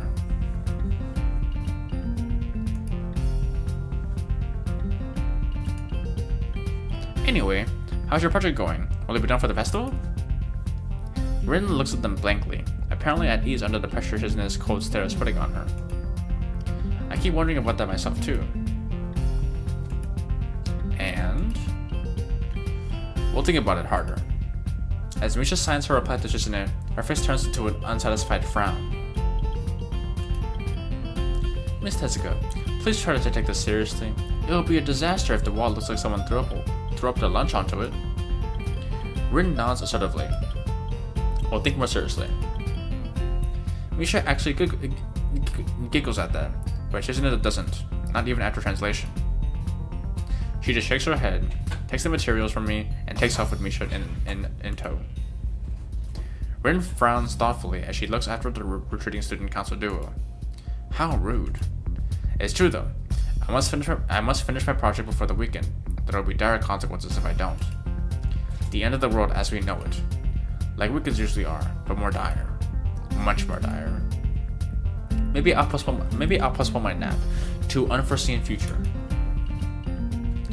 I am about to ask what project she has, and what are these apocalyptic consequences. But she walks back into the art classroom. Since you have nothing to do, would you give me a hand? This paint can doesn't fit into my bag when I need it. She kicks slightly at the huge can of paint that she's lying on the floor next to the table when she was sitting and sleeping on. It lets out a dull clang. Being the gentleman I am, I naturally pick it up. Heavy. Yeah, sure. Where do you need to take it? Away. And with that, she takes off to the hallway, me and the paint can following since there's little choice for either of us. The hallway is quiet and empty now, with Shizune and Misha gone, so we too leave towards the stairwell at the other end. Every 10 or 15 or 20 steps, I have to change the can from one hand to another because the thin handle cuts into my palm, at least in case my arms from tiring too fast. Rin strolls on beside me with an uneven pace that I have trouble matching, or maybe I'm walking weird because of the extra weight. It seems one of us is constantly walking too slow or too fast, and I can't figure out which. 2 flights of stairs below, trouble appears in the form of the head nurse and his fox-like grin. Ah, Mr. Nakai, what a happy coincidence. Tezuka too, of course. He nods courteously to Rin, who does not acknowledge him back, then turns to me, because obviously it's me who he has some business with. The music's back. There's something I forgot to mention on Monday. I nod and wait impassively because I can't even begin to guess what he forgot. The feeling of the handle delving deeper into my skin doesn't make me feel enthusiastic about this interruption either. Is that what your medications? Since you haven't been that long on your current medications, there might be some unexpected side effects, which might require adjusting dosages or even changing to another kind of medication. So we would do a few tests regularly, but what I want is for you to keep an eye on everything in your condition that feels off, if you get what I mean. Nausea, headache, anything, and come see me if something happens. Alright. So how are you? Everything fine? I give up and drop the can to the floor before answering him. Apparently this takes longer than my biceps can handle. I'm about to say something generic as an answer, but then I realize how often I've done that lately. Other people have asked me that too. Teachers and students here, my parents, visitors, nurses, doctors at the hospital. Everyone seems to be concerned about that. It's natural for a hospital, not so much for a school. Except this school. This is a small school, and both the student base and the faculty seem to be very tightly knit. At least that's the feeling I'm getting. And this is not the kind of school that gets transfer students too often. The thought sends shivers up my spine, but I give a generic answer anyway. That's great. Also, one other thing. My sources tell me that you've been at neither the school track nor even the pool, so I'd like to know if you have taken up exercising as I asked. Of course I haven't, but its way of inquiring gives me the feeling that I should have been running my ass off on the track since the very first day. You have people spying on me? Not as such. I just happen to know a few people. But that's not the issue here, so don't try to slip out of it. Well, I was actually just doing some improvised weightlifting as an exercise. I pick up and lift the can up and down a few times like some sad imitation of a bodybuilder, even though it's weighing down on my arms painfully. The stupid grin disappears from his face for a second, and then comes back like it was never gone. Tezuka, would you give us a second? Oh boy. What's he gonna say? The nurse grabs me by the shoulder without waiting for Rin's permission, which she didn't need in the first place, and drags me aside. When I told you to exercise, I wasn't joking. Oh. I understand that you're still on your first week and all, but please don't ignore the importance of this. The reason I'm coming down this hard on you is because the habits are not easy to form. The more you slip and postpone, the harder it will be. It's the same with everything, like dieting. Can you promise me to be more serious about this from now on? Will this actually change like what I do in the story? It's like maybe it's like a funny response to me. Okay, yeah. Let's take our health seriously and go with yes. Yes, I promise. Definitely. He studies me for a moment and then shrugs, smiling again. Okay, that's more like it. If you go to the school track tomorrow morning, you'll meet my spy, who probably has no qualms offering consultation to you if you want to jog a bit. Consultation? See you around. Interesting. He leaves with a wave of his hand and no answer, as I walk to Rin, who has been waiting, idly leaning against the hallway wall and staring at the pale lighting fixtures in the ceiling. Even when I approach, she doesn't move her eyes off them. Are you getting medications for your heart thingy? Were you listening? It comes out more accusatory than I intended, accidentally lashing out on her. But even so, I don't really want to start talking about it. I just met her. I don't know her. It's not her business. The nurse seems to be happily ignorant about confidentiality too, talking about that kind of thing in public. But it's not Rin's fault, is it? I look up at her, suddenly feeling a bit guilty. But Rin is just staring past my shoulder quizzically, her head tilted like a bird's. Sigh. I don't know why this is so hard for me. It feels like there's some inexplicable lock that prevents you from being more upfront about this. Yeah, that from my heart. Will it make you better? No, not really. Did this make me a little less worse? Rin keeps looking at me for a while longer, and she neither says anything further nor displays any kind of emotion I could discern. I'm thankful that she doesn't. I think I'm still not quite used to all this. At the hospital, it was easy, but I still haven't sorted my feelings out about having to live a quote-unquote normal life with this disability. We leave the main building, and Rin leads us onwards towards the dorm. We stop at a small patch of greenery in front of the dorm building. The dorm is built on a slightly elevated ground, with a wall and a few trees that everyone has to circle around every time they come in or go. It's probably the only inconvenient design in the school. The entire wall, made of the same kind of bricks as the building itself, has been covered with art with some sort of painting. Most of it is still mere sketches, quickly installed with either black and white against the gray plastering that covers most of the entire length of the wall, but some places look a bit more finished. There are human faces, and legs, and hands. I can't quite say what the painting as a whole might portray. Stacks of what seem to be paint cans are arranged in piles on the ground, beside the wall. See? The left side is hardly off the ground yet. It's because I couldn't get an image yesterday, so I gave up, and went to meditate instead. Then, it was suddenly morning. I have to work on it, but the guys from our class are helping with the negative spaces and base surfaces, whatever, which is a problem. It's easier to paint big areas than a lot of people with hands. The reach is better, and it's faster too. She goes on a tangent of a tangent, waving a little with her arm, or whatever of it there actually is, to demonstrate even though I got the point already. The white cotton of her sleeve flaps around, and it makes me think it could look sadder than it does. It makes me feel out of place, like almost every tangible reminder of the student base's special properties has in the past few days.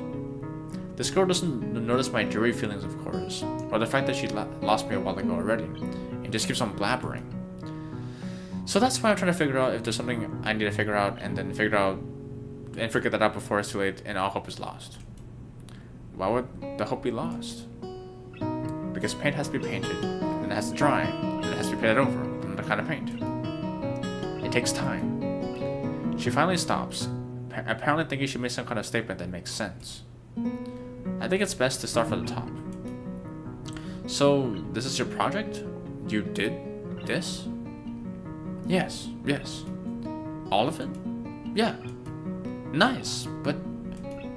I step up with my words, suddenly feeling like I've walked straight into the minefield of political incorrectness. It's okay, you can say it. I probably won't get mad. I blush really hard. I don't really know what would be the right thing to say, if any. It feels that I'm way more sensitive than Rin is, though. This is really awkward. Don't you want to ask? How do you paint without hands? See, I'm an easy person to talk to, right? With my feet. I almost guessed that already, but isn't that hard to do? You're good at guessing. Anyway, I don't think it is, but maybe I'm used to it by now. I can't get my mind around the fact that she could be an artist, but seeing how adept she was at using her feet to eat, I figured painting might not be a problem either. Neither of us had anything more to add to the subject. The afternoon light works pretty well. I was afraid it would look too flat, but it's not like that after all. I think it's actually pretty interesting. I wanted to see what it looks like in dim light. Don't you think it's flat? I mean, do you think it's flat? Well, paintings tend to be flat. Not like that flat, you know. Flat, like some people are. No substance, no meat where there should be some. I know a few girls who, okay, I get it, but I couldn't really tell. I'm not that good with art. I can't name many artists or artistic terms. So I don't really have anything to say. Rin shrugs her shoulders at that, saying, "Suit yourself," without saying it, and looks up at the sky as if trying to look for something up there. I didn't think I'd get any actual work done, but if you give me a hand with the paints, I could do a little before it's too dark.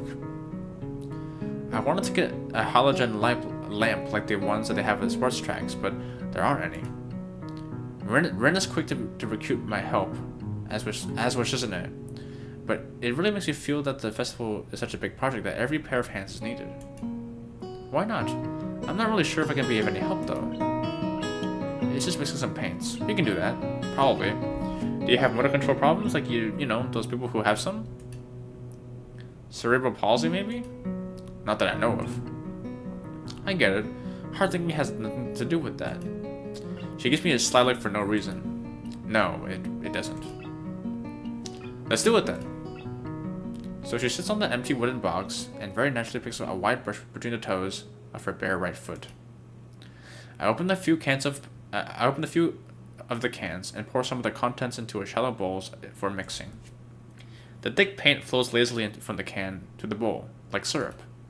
I mix them, creating funny, hypnotic-looking swirl patterns that melt quickly into each other to form a new monotone hue. Rin sets to work, every now and then asking me for a hand with something or the other.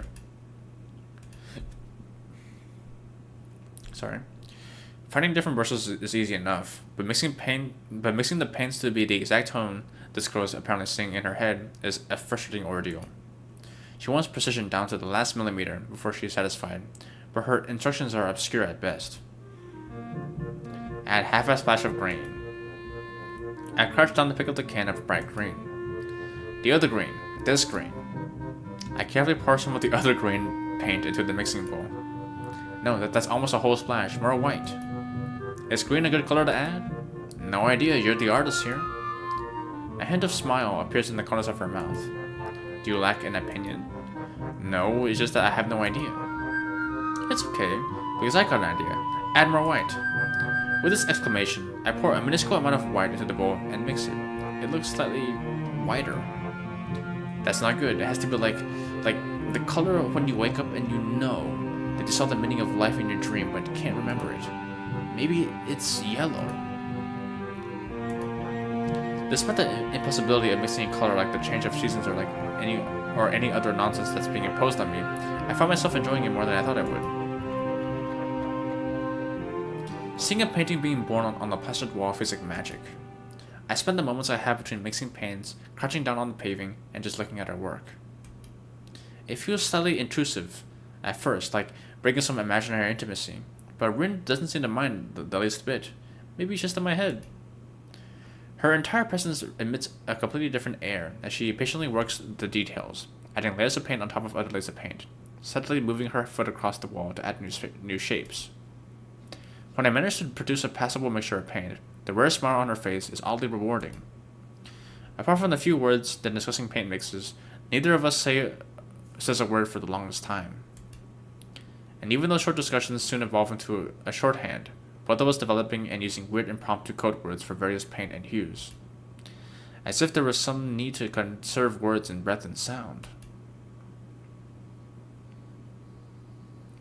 It's nighttime. We stayed there late into the evening, until it becomes too dark to paint properly.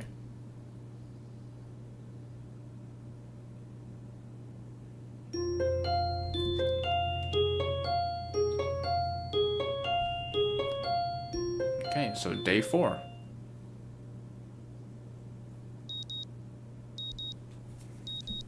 Ooh.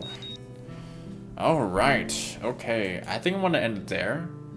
I'm thoroughly enjoying this game so far, honestly. I've actually never played like an actual visual novel before, so this is the first. I'm really liking it so far. It's pleasant, it's simple, but it's very. I mean, honestly, like how do I say this? It's very human, you know. I'm pretty sure I haven't even like scratched the surface of like the actual, themes of the story so far, but I'm seeing how the characters are being like gradually being built.